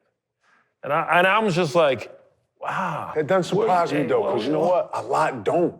A lot just don't. Want to. A lot of want to take claims. In the reality part, you don't. They don't get it at all. And you know, make no mistake, dude. You know, you can tell I can chirp, man. Me and my boy, we can pitch the shit out of some stuff. We putting on a show when we walk into a room. My job is, I'm gonna make it really hard for you to say no. Now, I don't want you to say yes. I wanna make it so, when you're done with me, you're gonna think about what you're gonna have to say to your boss and explain to them why you said no. That's my objective is, no. I'm gonna make it really hard. And so I walk in prepared. I walk in with a script, not just an idea. I walk in with a badass showrunner right here, you know, and I got, Buddha right next to me. You want to sell a show? Walk in with an Oscar-winning movie star. It don't get no better than Forrest. It don't, Forrest. It don't. Let's just call it the GOAT. Let's call it. He GOAT status. He's the GOAT. He's the GOAT. He is the GOAT. I've been watching him for easily 40 years. Exactly. So that's one of the keys. But getting back to sort of the corporate thing is, look, it's not show friends. It's not show art. It's show business. So you got to know what you're doing. You walking into a room with the guys who are not thinking about anything creative. They don't care about how important it is to your people to tell this story, right? They don't care about the message. They care about how much it costs and how much money they're gonna make. Like, that's really the deal. That's it. That's it. And so, you know, part, I guess, of me coming from the street and coming from this Ivy League suit ambition gives me sort of a perspective on just saying, okay, that's where they are. That's where their mindset is. Wow. And so my job is then to translate the vision that I have and that I want it to become so that you see how you can make some money. How do you leverage that, P? How do you, like, I know, because you know what's crazy? Because I gotta say that, you know, I'm going into, my mind is racing here, but I gotta say that adding Swiss Beats and the soundtrack to Godfather of Harlem was like a cherry on top to a sundae. You understand? It's like when I watch a lot of things that obviously 50's done, and how he reinvents himself through either the intro of the music or the music of, it's almost like the soundtrack of the series, right? Swiss, I think, took Godfather of Harlem and the fucking music. Yeah. Dog, it made me go download the soundtrack or at least look for it. Yeah, man, no question. That was a one of one for me. I can't remember the last. Above the Rim? Above the Rim I downloaded. I'm just thinking about what I've done. You know what I'm saying? I'm thinking that, and that was a movie, you know what I'm saying? Yeah, no I'm talking about TV series where I went Deep Cover. You should check out Deep Cover. Deep Cover. Yeah, Snoop on Deep Cover. Yeah. Absolutely. But I'm talking about soundtrack to a TV series. Yeah. I'm talking about Boardwalk Empire. I'm talking about stuff that I love. I've never went and downloaded this fucking soundtrack, dog. Yeah, man. Shout to Swiss Beats for that, man. Talk about the impact of the music and how that helped. Well, look, first of all, Swizz is, I didn't see that coming, by the way. I did not see that coming. You didn't see the music coming, right? No. I didn't see Swiss Beats. When I think Swiss Beats, I'm thinking X. Yeah, I'm thinking Locks. Yeah. I'm thinking, you know what I'm saying? I'm thinking Yonkers. You thinking Yonkers and Harlem and all that Lord, shit, I didn't think till you shoot the video and then you go get Rick Ross and this. And we're like this. Rick Ross, Forrest Whitaker. Yo, the synergy in that. You're just like, I was blown, my head blew up. Me too, dude. I'm watching it happen. Okay. You're not alone. I was like, holy snap. Well, this is where it comes from. It actually germinates first from Narcos, where Jose, beautiful music, the Narcos. For Narcos. Remember the opening song for that? Oh, right? what? I have that. I downloaded that song. Right, yes. right. So that's another one. So that song, particularly Chris, is really, really into opening sequences. Like, it's a special thing. It's I need an to art. get that in vinyl. And finding that. Like, you remember the opening sequence to Narcos, too? Yeah. That shit is tight, right? Yeah, absolutely. So we always put a lot of attention on that process of what happens. And so we got this guy, this musician he was a big rock star in South America, and he came up early. We hadn't even started shooting, right? And he comes and sit with us. We tell him about the show. He's going to do the title song. And he's like weird little Latin rocker, right? He goes, cool. He goes off and he disappears for like 4 months. Don't even see it. Don't hear shit from him, right? And then he comes back with the song. And first of all, we're blown away. But we find out that he went and found a studio that had only 70s equipment and 80s equipment. That's what that sound. So he could get that sound, right? He only used instruments that were from that sound, right? So I'm just like, yo, this dude has got it, right? And it just kind of started this thing where early on in The Godfather of Harlem, both Chris and I were like music, because, the concept was one of the bridges that we're going to use is how the music of the 60s became the music of today. And there's a great relationship between the beats, between hip hop, the first poets came out of there. Like that's already in my head just from life, right? And so we were like, and we talked to some really, really crazy cool people. Wu-Tang, we talked to we talked to some people about doing it, right? Wow. But Swizz kept on standing out. One, because he's so Harlem, right? And two, because he's, everybody kept saying, he's a genius, right? He's connected, too. He's connected. He's connected to the world. He's connected to the time. Has a pulse. And I'm just like, this is the brother who can do this, right? So Chris and I are like, all right, well, we gotta make him know what we're doing. And so he gets the scripts every time they come out. When we start shooting, it's like, Swizz, come down the set and kick it. No, you don't do that with your music person, right? Nobody does that. Wow. We're like, come on, man, come in. Read this. Kick it with Forrest. Talk to him, because Forrest is crazy about music, Do you know Forrest has 6 Grammys from movies that he's done, soundtracks that he's done? No, I didn't know that. Check him out. Like, the man knows music. That's a fun fact. Right. Forrest is a bad man, right? Oh. And so, he's into it, we're into it. So Swizz is getting this impression as an artist of the show and the story. From an early stage, he's watching it build. There's time going on where he's like, okay, he's understanding how the process is. And then, and this is where his genius comes in. Well, he just goes, I got this. We're gonna have camp. And Chris and Brancato and I are like, what? He goes, we're gonna do camp, man. And so this is what would happen. Every episode, 10 episodes, there's one major drop. Besides the sound, music, and so on, there's one big song. Right? At least one for every episode, right? And that's what we're paying for, right? And so Swizz breaks out his studio for a month. And every day or every other day, he just invites people over. Rick, DMX, Alicia, all these amazing artists, right? And we come in, me and Chris will come in with the scene that we need the drop for and just be like, this is the scene, y'all. Rick, this is the scene. DMX, this is the scene, da-da-da. And so they'll watch the scene and they go, yeah, okay, we got you. And then Chris and I go away.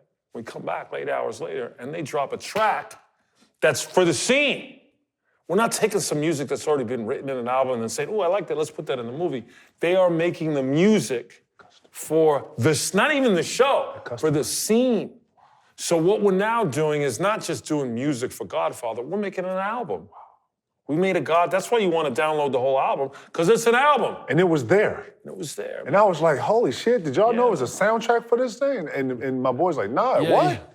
Yeah, we had to do it. We had to do that, set it up like that's. And there's an amazing woman named Sylvia Rohn who's a big executive, and she kind of managed to form all this together. Where instead of just saying, "Hey, we're doing a show and getting songs," but we're literally creating a separate album called Godfather of Harlem, and on that album will be all these different artists every year. Wow. And so, it was a new business model as well as a new creative model. And I'm doing that at all my shows now. So I was just about to say, how much of that is now the precedent to how you do things? I'm seeing That's the way I do things. I don't know who anybody else done it, but I do it every time. Is that a one-on-one? Is that the first time a TV series went to a soundtrack and we can all remember it? As far as I know. I don't know. I mean, there's a lot of shows that have great songs, title songs, right? Come on, no soundtrack, though. Soundtrack, nah, man. And I don't know if I've ever heard custom music. Because so then what happens is then you got this custom music and these cats will come up with this melody or this riff that happens to this, that really defines this one character, right? Oh. And guess what? That music, that riff, that melody, now we use that melody for the rest of the year whenever that character is going through something, because it's evocative, because it worked. I mean, I just think about it, I'm almost tearing up. Connection. Like, there's music that happens at the end of first or second episode where Bumpy gives his daughter to Malcolm for rehab. I don't know if you remember this music, right? I do. Yo, this sister killed it in the studio. I remember I was like bursting in tears. That little melody that is about Antoinette Crowley's Legacy's character, Bumpy's daughter, Elise, would play throughout when she's in emotional moments and she's going through there. And every time you unconsciously now are hearkening back to that moment where Daddy saved her, right? And so, people sleep on how important music is. And how it connects and transitions and all that, man. Yeah, man, yeah. And then, then you mix in, look, we have some, we just had some amazing artists all around this show in so many different ways that I'm just super blessed. So I gotta ask you, man, what's it been like shooting Godfather Harlem? It sounds like it's been amazing. I love watching it. No, it's a fucking nightmare. I can only imagine. It's a nightmare, man. We shot during COVID. I was just about to say, what was that like, man? Oh, man, it was like shooting underwater. Word. I mean, once again, blessings to the incredible actors and the incredible directors, Guillermo Navarro, Joe Chappelle, Carl Sagan. These people came in and saved us with their talent. Wow. But here's an interesting thing that happened with COVID. I think it made the show better. Did? Well, here's what happens, right? It's here's the nightmare. You got a writer's room, you got 6 or 7 scripts, you get ready for production, and then COVID hits. And the studio says, yo, man, you can't shoot any of that. We don't have no money for that. You can't have those people together. You're in COVID, man, you can't shoot no riot. Well, this is a story about civil rights and crime. How are we not going to shoot a shootout? Sorry, you got to cut 1/3 of your shit. 1/3 of your actors, 1/3 of your scenes, 1/3 of your pages.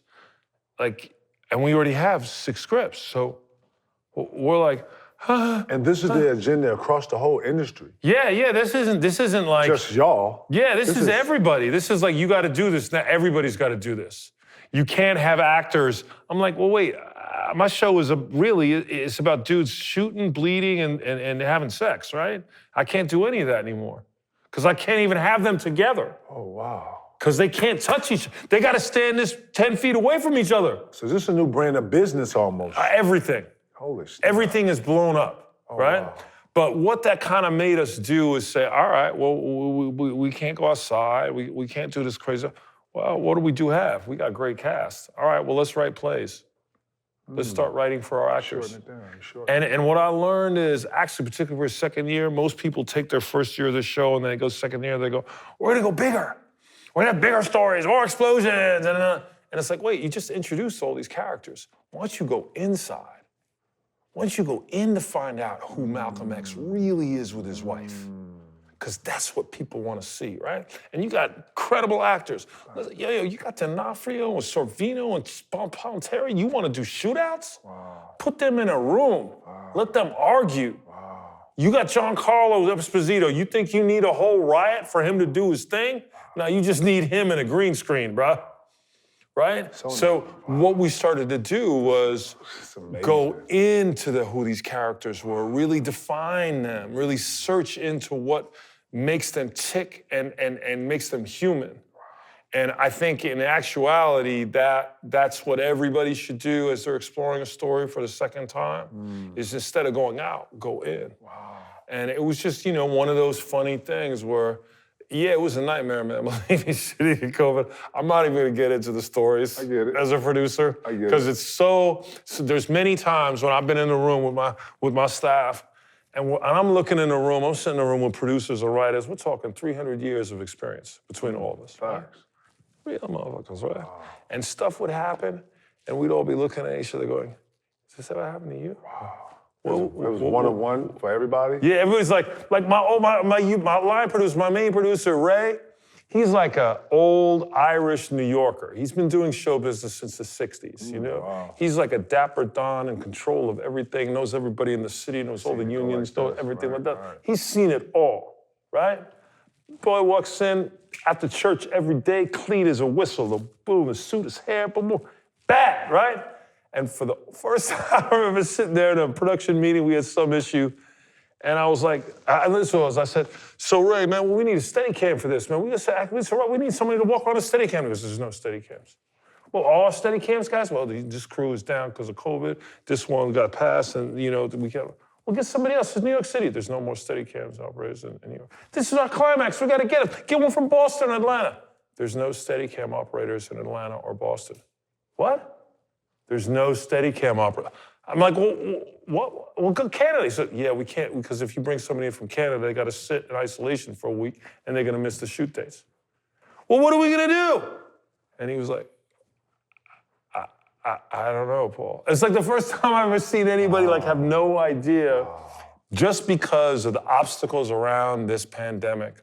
We're so, so foreign. So foreign. You go to set, this is beautiful, right? My set, everybody's on a mask and a suit. Right. We're the only people who don't have covers on, right? Let alone this. My show is sometimes nicknamed the Grandfathers of Harlem because I got so many old dudes on the show, right? Sorvino's in his 80s.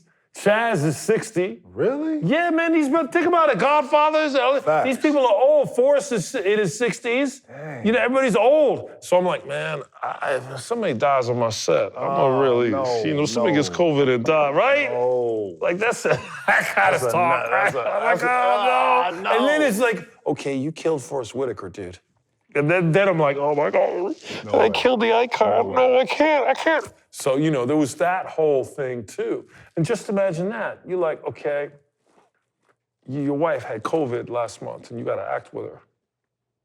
Oh. The girl you were in the love scene with, the guy you were in the love scene with, he tested. But there's so many of those situations where you think about you're putting people at risk in a way that... So different, dude. It was so different. So you gotta tell me, what's next for you? What's next for you, and what are you excited about that you're working on? That you can give us a little tease to, you know what I'm saying? Give us some tea, goddammit. Well, I have a lot of things in very early stages, so it's hard to talk about stuff that's really, really early. But speak about things that you're excited about. I just want to hear what you're excited about.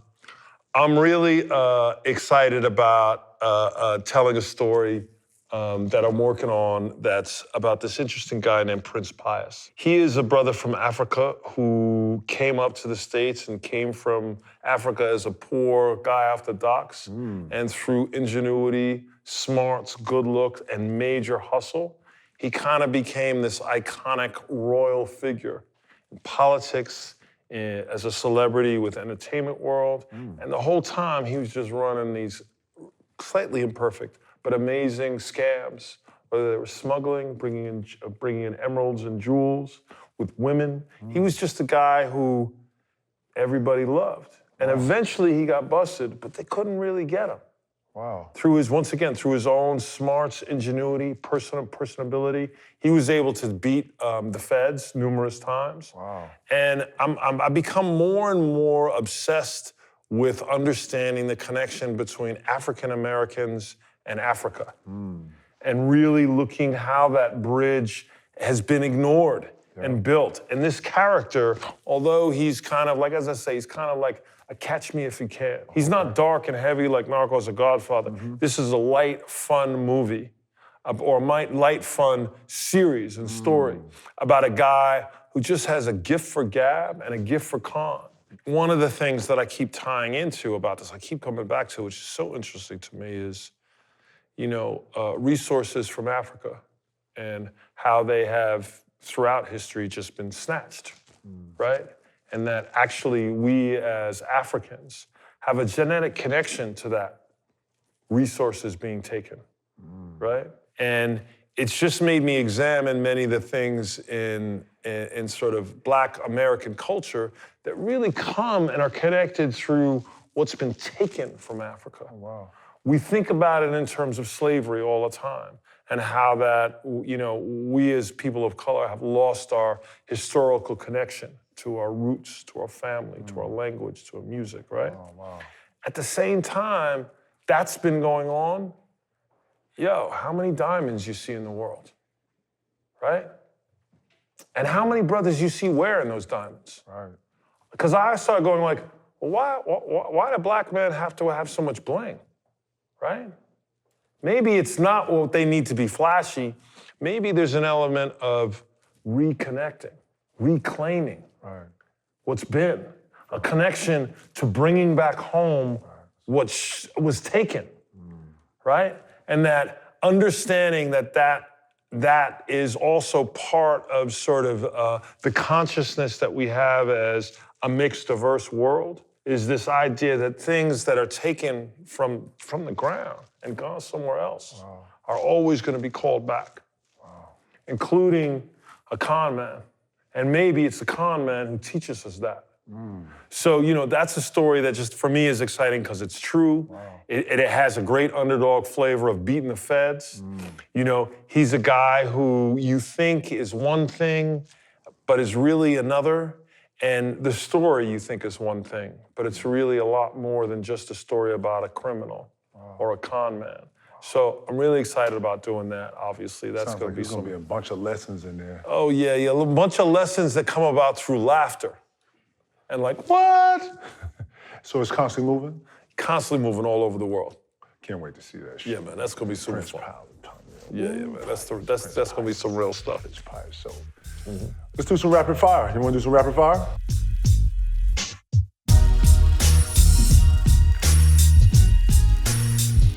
A lot of these early questions is really a Brooklyn thing.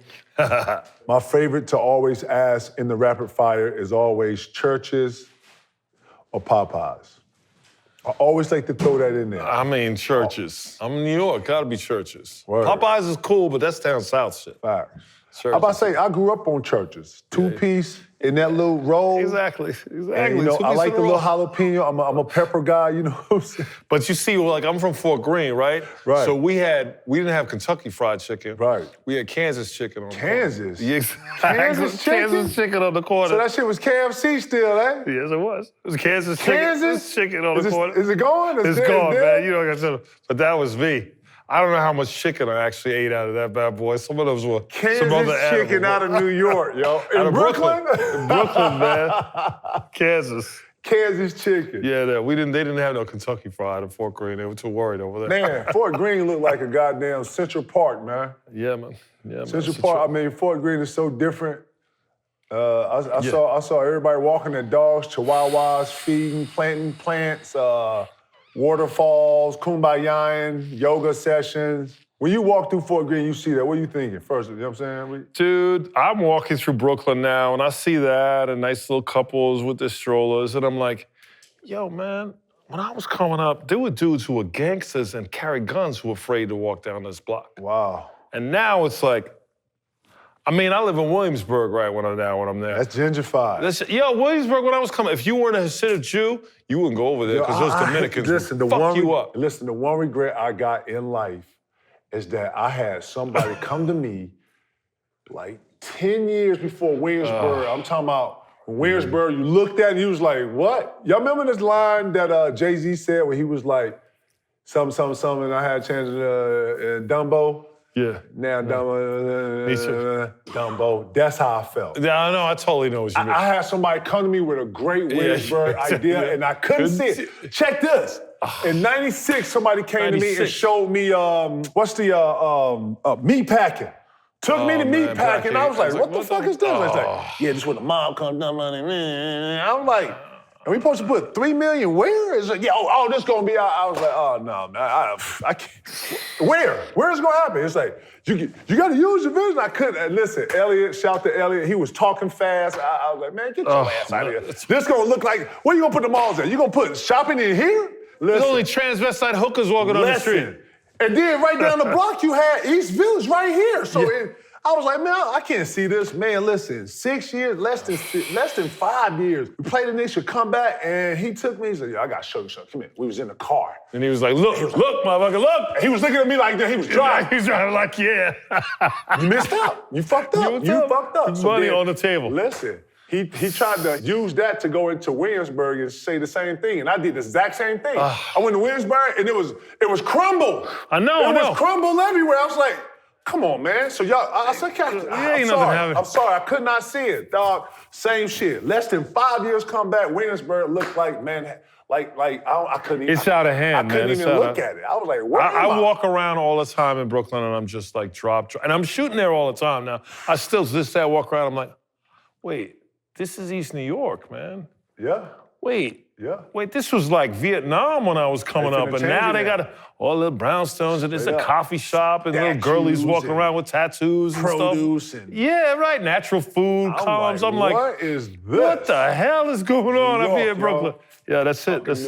Shout to New York, though, you know what I'm saying? Rapid fire, man. Okay, hit me. Godfather or Goodfellas? Godfather. Ooh. Yeah, Godfather, I'm classic. Right. You know, there's something about the epic quality of showing a story that's really just about a huge family.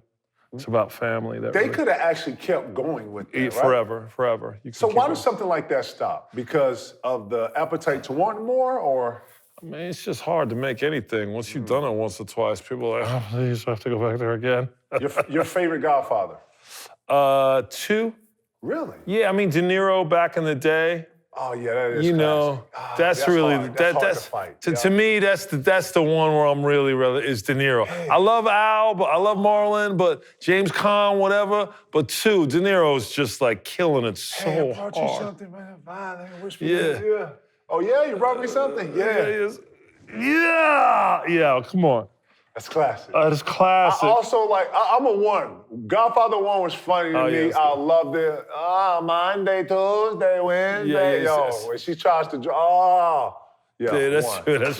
That's classic. That's classic. Oh, can you imagine if Godfather was a TV series?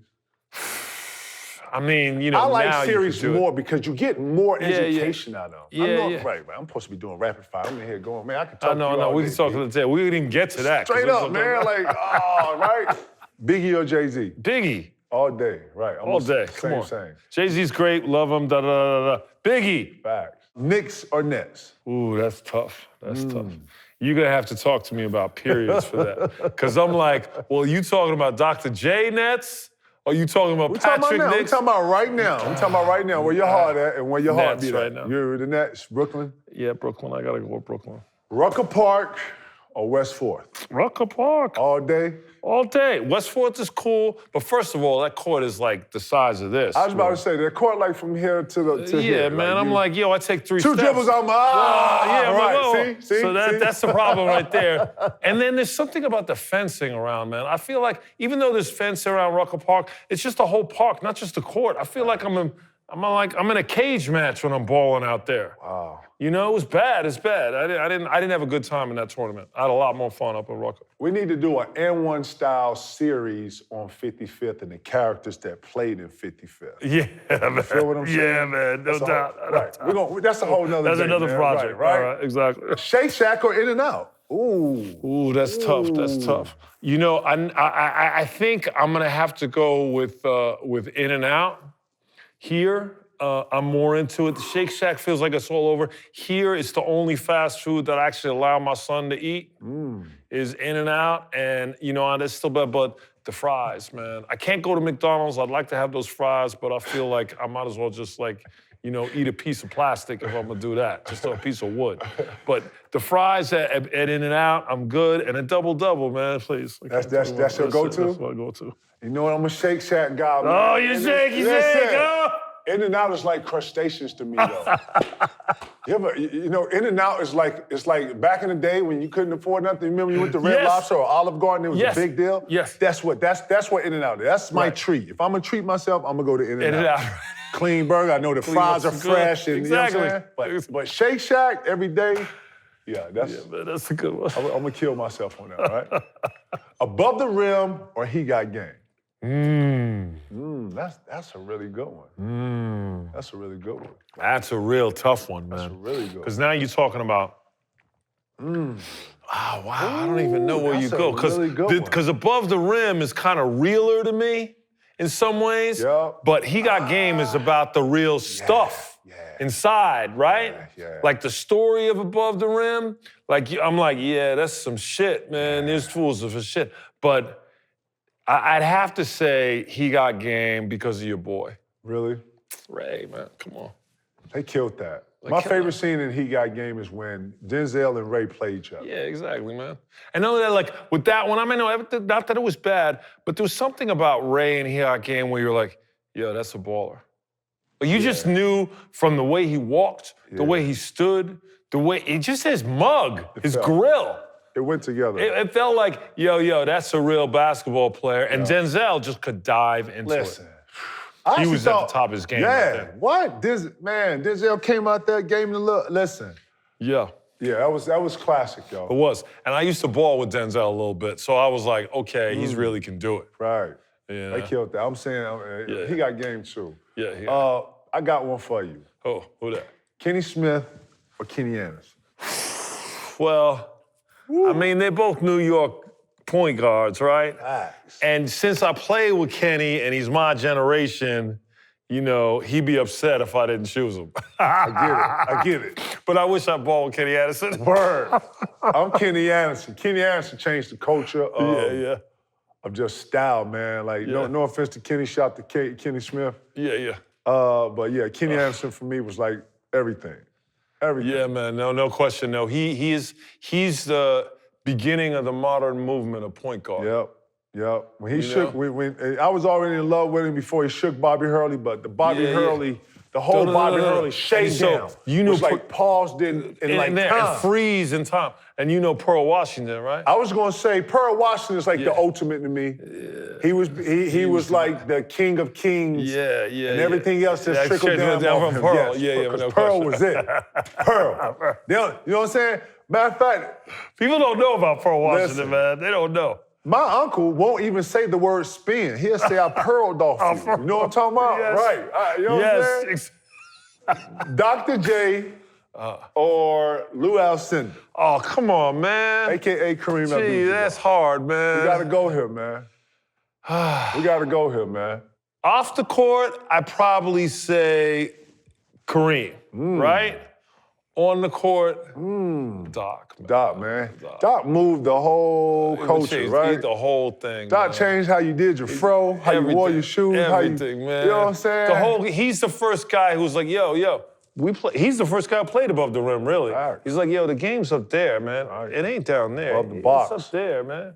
Right. And there was also, he was just cooler than cool, man. Yeah, Dr. J. He had his same expression for like 12 years of his career. Dr. J was always easy money, man. He was always smooth. Whenever I think about Crown Royal or if I think about like smooth liquors and stuff, man. I saw him the other day on something. He was at the Philly game the other day. kicking it like a Yeah, I saw that with the hat. I see the AI came over looking and like gave a him a hug. gangster. I was like, he rung the bell. He hit the bell that night. Exactly. Yeah, I Ring the saw bell, that. You know what I'm saying? I was right? like, yo. And even the announcer was like, damn, he's still cool. Man, listen, Dr. J always has came off with, what's the guy that did Colt 45? Billy D. He always came off like Billy D. Williams to me, man. Always just smooth, never in a hurry. Never in a hurry, always. Cool, always giving you that little bop. A little bop like that, and then he's in the court and he's in that same rhythm, and then he's fucking above the rim and in your grill and dunking it. Great personality too, man. Great personality. Not that, look, Kareem is also, you know, a god in his own way. No doubt. No, we're not going to discount him. But we can't, but yeah, man. But in this sense, Dr. J was just a whole nother move. Yeah, man. And then I want to end it with this one. Which one? Peter Luger's or Sparks? Yeah. You know, I gotta say, Peter Luger, even though I think Sparks has the better overall menu. I was gonna say that. Right. But when it comes to steaks, right, we talk, you know what, we're into, it's almost like a side note here, right? This is like some fat side note or something, right? It's almost like we're insinuating steak life, right? Yeah, exactly. You know, their guy has this new place, Wolfgang. You ever go to Wolfgang's steakhouse? Yes, right? and I've been to the Wolfgang down in Tribeca. He has a place in Tribeca. Exactly. So that's the old maitre d' at Peter Luger's, and he used to be in charge of the steaks. So, you know, I know that's where I go now, but Luger's, I was always into just that little prime rib right there in Williamsburg, dude. And a great location. I really feel like I'm back in the 20s or 40s when you go down there, right? I know, right? You feeling it. I do. And the columns, you can't help but, the Brooklyn Bridge column right there. You're just loving it. Oh. Come on, man. I got to go to New York soon. You got to. Well, you got to come to New York and do the show, bro. You got to come think about playing Wilt. Come on, man. Come on. You know, he's out there small. You know, we had that club in the season this year. And I'm like, I'm regretting this year, man. I'm regretting this season. I'm just being honest. I'm regretting this year because I know Malcolm has to. But at the same time, I'm so intrigued. I'm so intrigued to what and how and how. I'm so intrigued to be inside of your head on this one. Like, I'm not asking for nothing exclusive, but I'm so looking forward to. Yeah. This is the worst part of the story to me. I mean, it's really impactful and obviously been an obsession and a root of this whole show, right? Yeah. And both Chris and I are constantly trying to figure out how to tell this story. Because look, man, you know, there's no easy way of telling it. There's no easy way to tell. And look, you know, Spike did a great job. He did tell the story already, right? But you peeling back layers, though. You peeling back layers, and you're educating. And when you start peeling back layers, man. It's a couple people under here, man. Oh my God, what y'all doing under here? You know, I mean, CIA, what y'all doing here? Yeah, exactly. Oh my God, don't let Dick Gregory throw it in here when he was talking about they would stay, you know, point up in the million down. And, you know what I'm saying? I can go on and with this one. Like, what? Well, you know, that's also the thing is, there's so much to the story, right? Yes. There's so much to real life. So much meat on the bone. And now we're really blessed with having information and people being able to talk about stuff that they couldn't talk about even 15 years ago, right? You know, the two cats who just got out, you know, and we're also blessed with a couple of people who were really tight with Malcolm, who advise us, and the family's really supportive. Things are becoming unsealed. So, yeah, things are coming unsealed, and literally, when I leave here, I'm gonna get on the phone, I'm gonna be talking about the Malcolm in Africa scenes that I read today, right? And understanding, I mean, I guess the one thing I'll give away is people have no idea why he was killed. Wow. He went on a tour in Africa, right? Yeah, I mean, he spent a lot. He went first in 57, and then he went for a Hajj in 63, and then later he went again in 64, and, you know, he hung out. He was kicking it in Egypt. Like, there's things like, people don't know the Cairo, right? Cairo was a super big jazz scene in the 60s. And a lot of Muslims, because Muslims were into jazz, a lot of Muslim musicians would go play in Cairo. Oh, really? So it was a really happening scene in 63, 64, 65. Also, the politics were really vibrant and decolonization was happening all over Africa. And Nasser was tight with Malcolm. People don't know that. Prince Faisal was tight with Malcolm. People don't know that. People don't understand that when he went to Africa, he was royalty, right? Muslims. Facts. Right? And so when they've discovered that, okay, he's really Muslim. And for Malcolm, when he discovered like, oh wow, Muslims aren't all black, that changed everything. Oh, wow. And it changed everything about the target on his back too. Because now, he ain't just talking to brothers in America. Right. Who's he talking to? He's talking to the oil. Wow. Right? And that's the money, and that's the movement. And we're talking Cold War, 64. Think about it. Wow. Think about Angola. Wow. Ghana. And where we at? Where we at now. Think about OPEC. And that money, and how it changes the mechanism of how you look at history. How you look at history. You think the Saudi royal family wants to talk to the Bush or Malcolm? Right. Right? They talking to the Muslim cleric. And then more importantly, it's like what he represents. Yes. Going forward. And being able to connect those worlds. Yes, he's the bridge again. He's the bridge. Holy snap. And so for Malcolm also, not only because he's left the NOI, and the NOI had very, very rigid ideology around what white oppression was and whitey being the devil, which of course was and is, and systemic. But going to Africa where he's praying next to white men, it's a different thing. It's a different change. A culture change. That's a whole different shift mentally, too. And Muslims saying to him, like, yeah, okay, it might be the white guy's problem, but you can't be racist and be a Muslim. Facts. Right? Like, that's not what the Quran says. Oh. So now he has a totally new awakening that then broadens his worldview and gives him, and now, here's a good fact from Malcolm. People don't know this. I'm doing something with 50. You want to know about what I'm really doing? I'm really excited. I'm writing a movie for 50 about the origin story about Malcolm X. Wow. People don't understand that he started out in prison. That's where he became a Muslim. But he also was on a hugely successful debate team in a very, very liberal restoration prison in Massachusetts. Oh, wow. A unique institution where his debate team beat Harvard, Yale, Brown, Connecticut College were like 110-3. Wow. Debating in the 50s against the biggest intellects in the world, Cambridge, right? And so when you listen to Malcolm, one of his powers, how he was able to weaponize words is because he was a debater. And he knew how to form an argument and he knew how to do it with humor. He would make people feel like idiots and laugh at the same time, right? Wow, think about this. It's like, and now he's like at this point. This is why he died, because everybody like, yo, this dude is powerful, man. He can convince anybody of anything he wants, and make them love him, even if they're enemies. Everybody talks about how Malcolm was this power angry dude, when in fact, it was the opposite. Wow. He was all love. Wow. And so all these African leaders were then, taken with this American black man who could come and listen to them and say, hey, colonialization and slavery and white suppression, it's the same thing. Like we're just on different parts of the globe, but the same shit is happening. Right? So I was talking about with Pius, like taking the resources from Africa and bringing them here. It's just like taking the people from Africa and bringing them here, right? Yeah. So that association, that understanding, then puts him at a level where he's really scary to everybody else. Towards the agenda, towards the OPEC and everything. Right? We in the middle of Vietnam. It disrupts all that. All of it. It disrupts all that. All of it, dude. He blew it up, disrupted, blew it up. And then when he comes back, he's like, you know what? Well, MLK and I need to get together. He got off it and started thinking about unity. Yeah.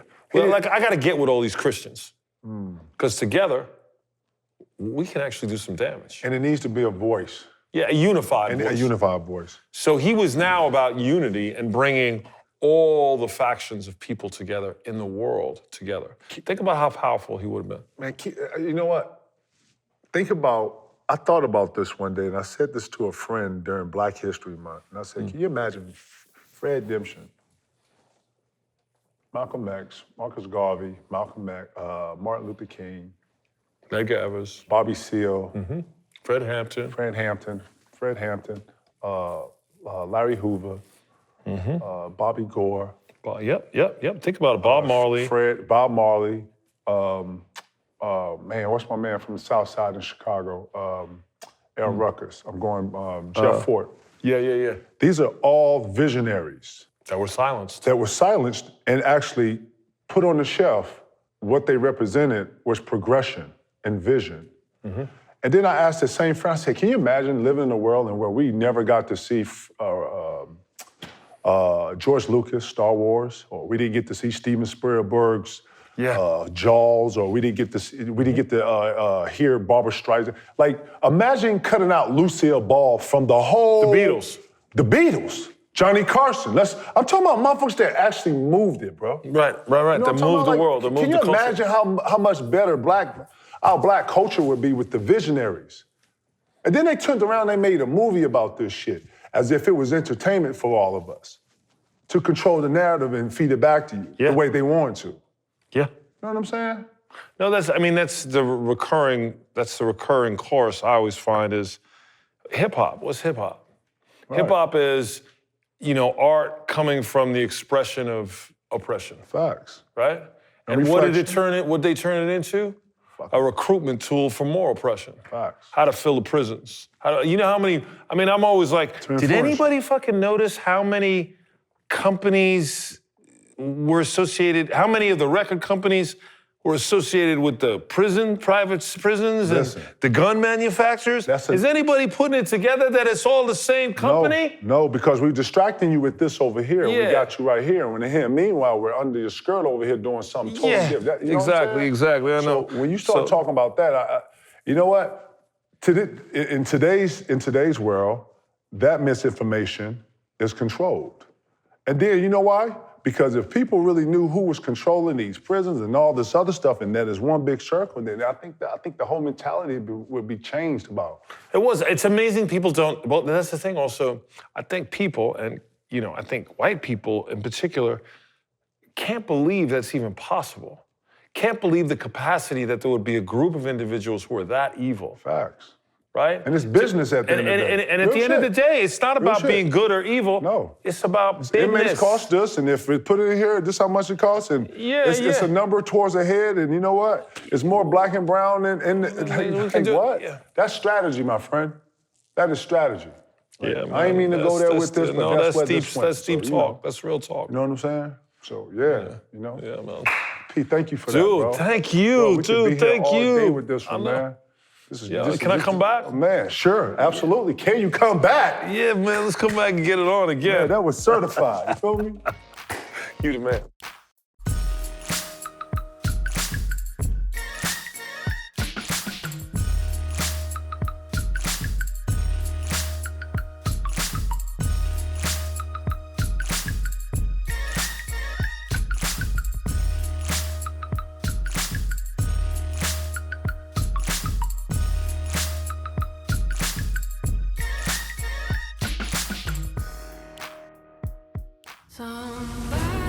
This season, I've only invited an elite group of competitors. This will be your biggest competition yet. You don't come to a challenge and not be ready to win. This is the most cutthroat game. Gone are the days of men running the game. Only shooting stars break them all. The Challenge All-Stars, now streaming exclusively on Paramount+.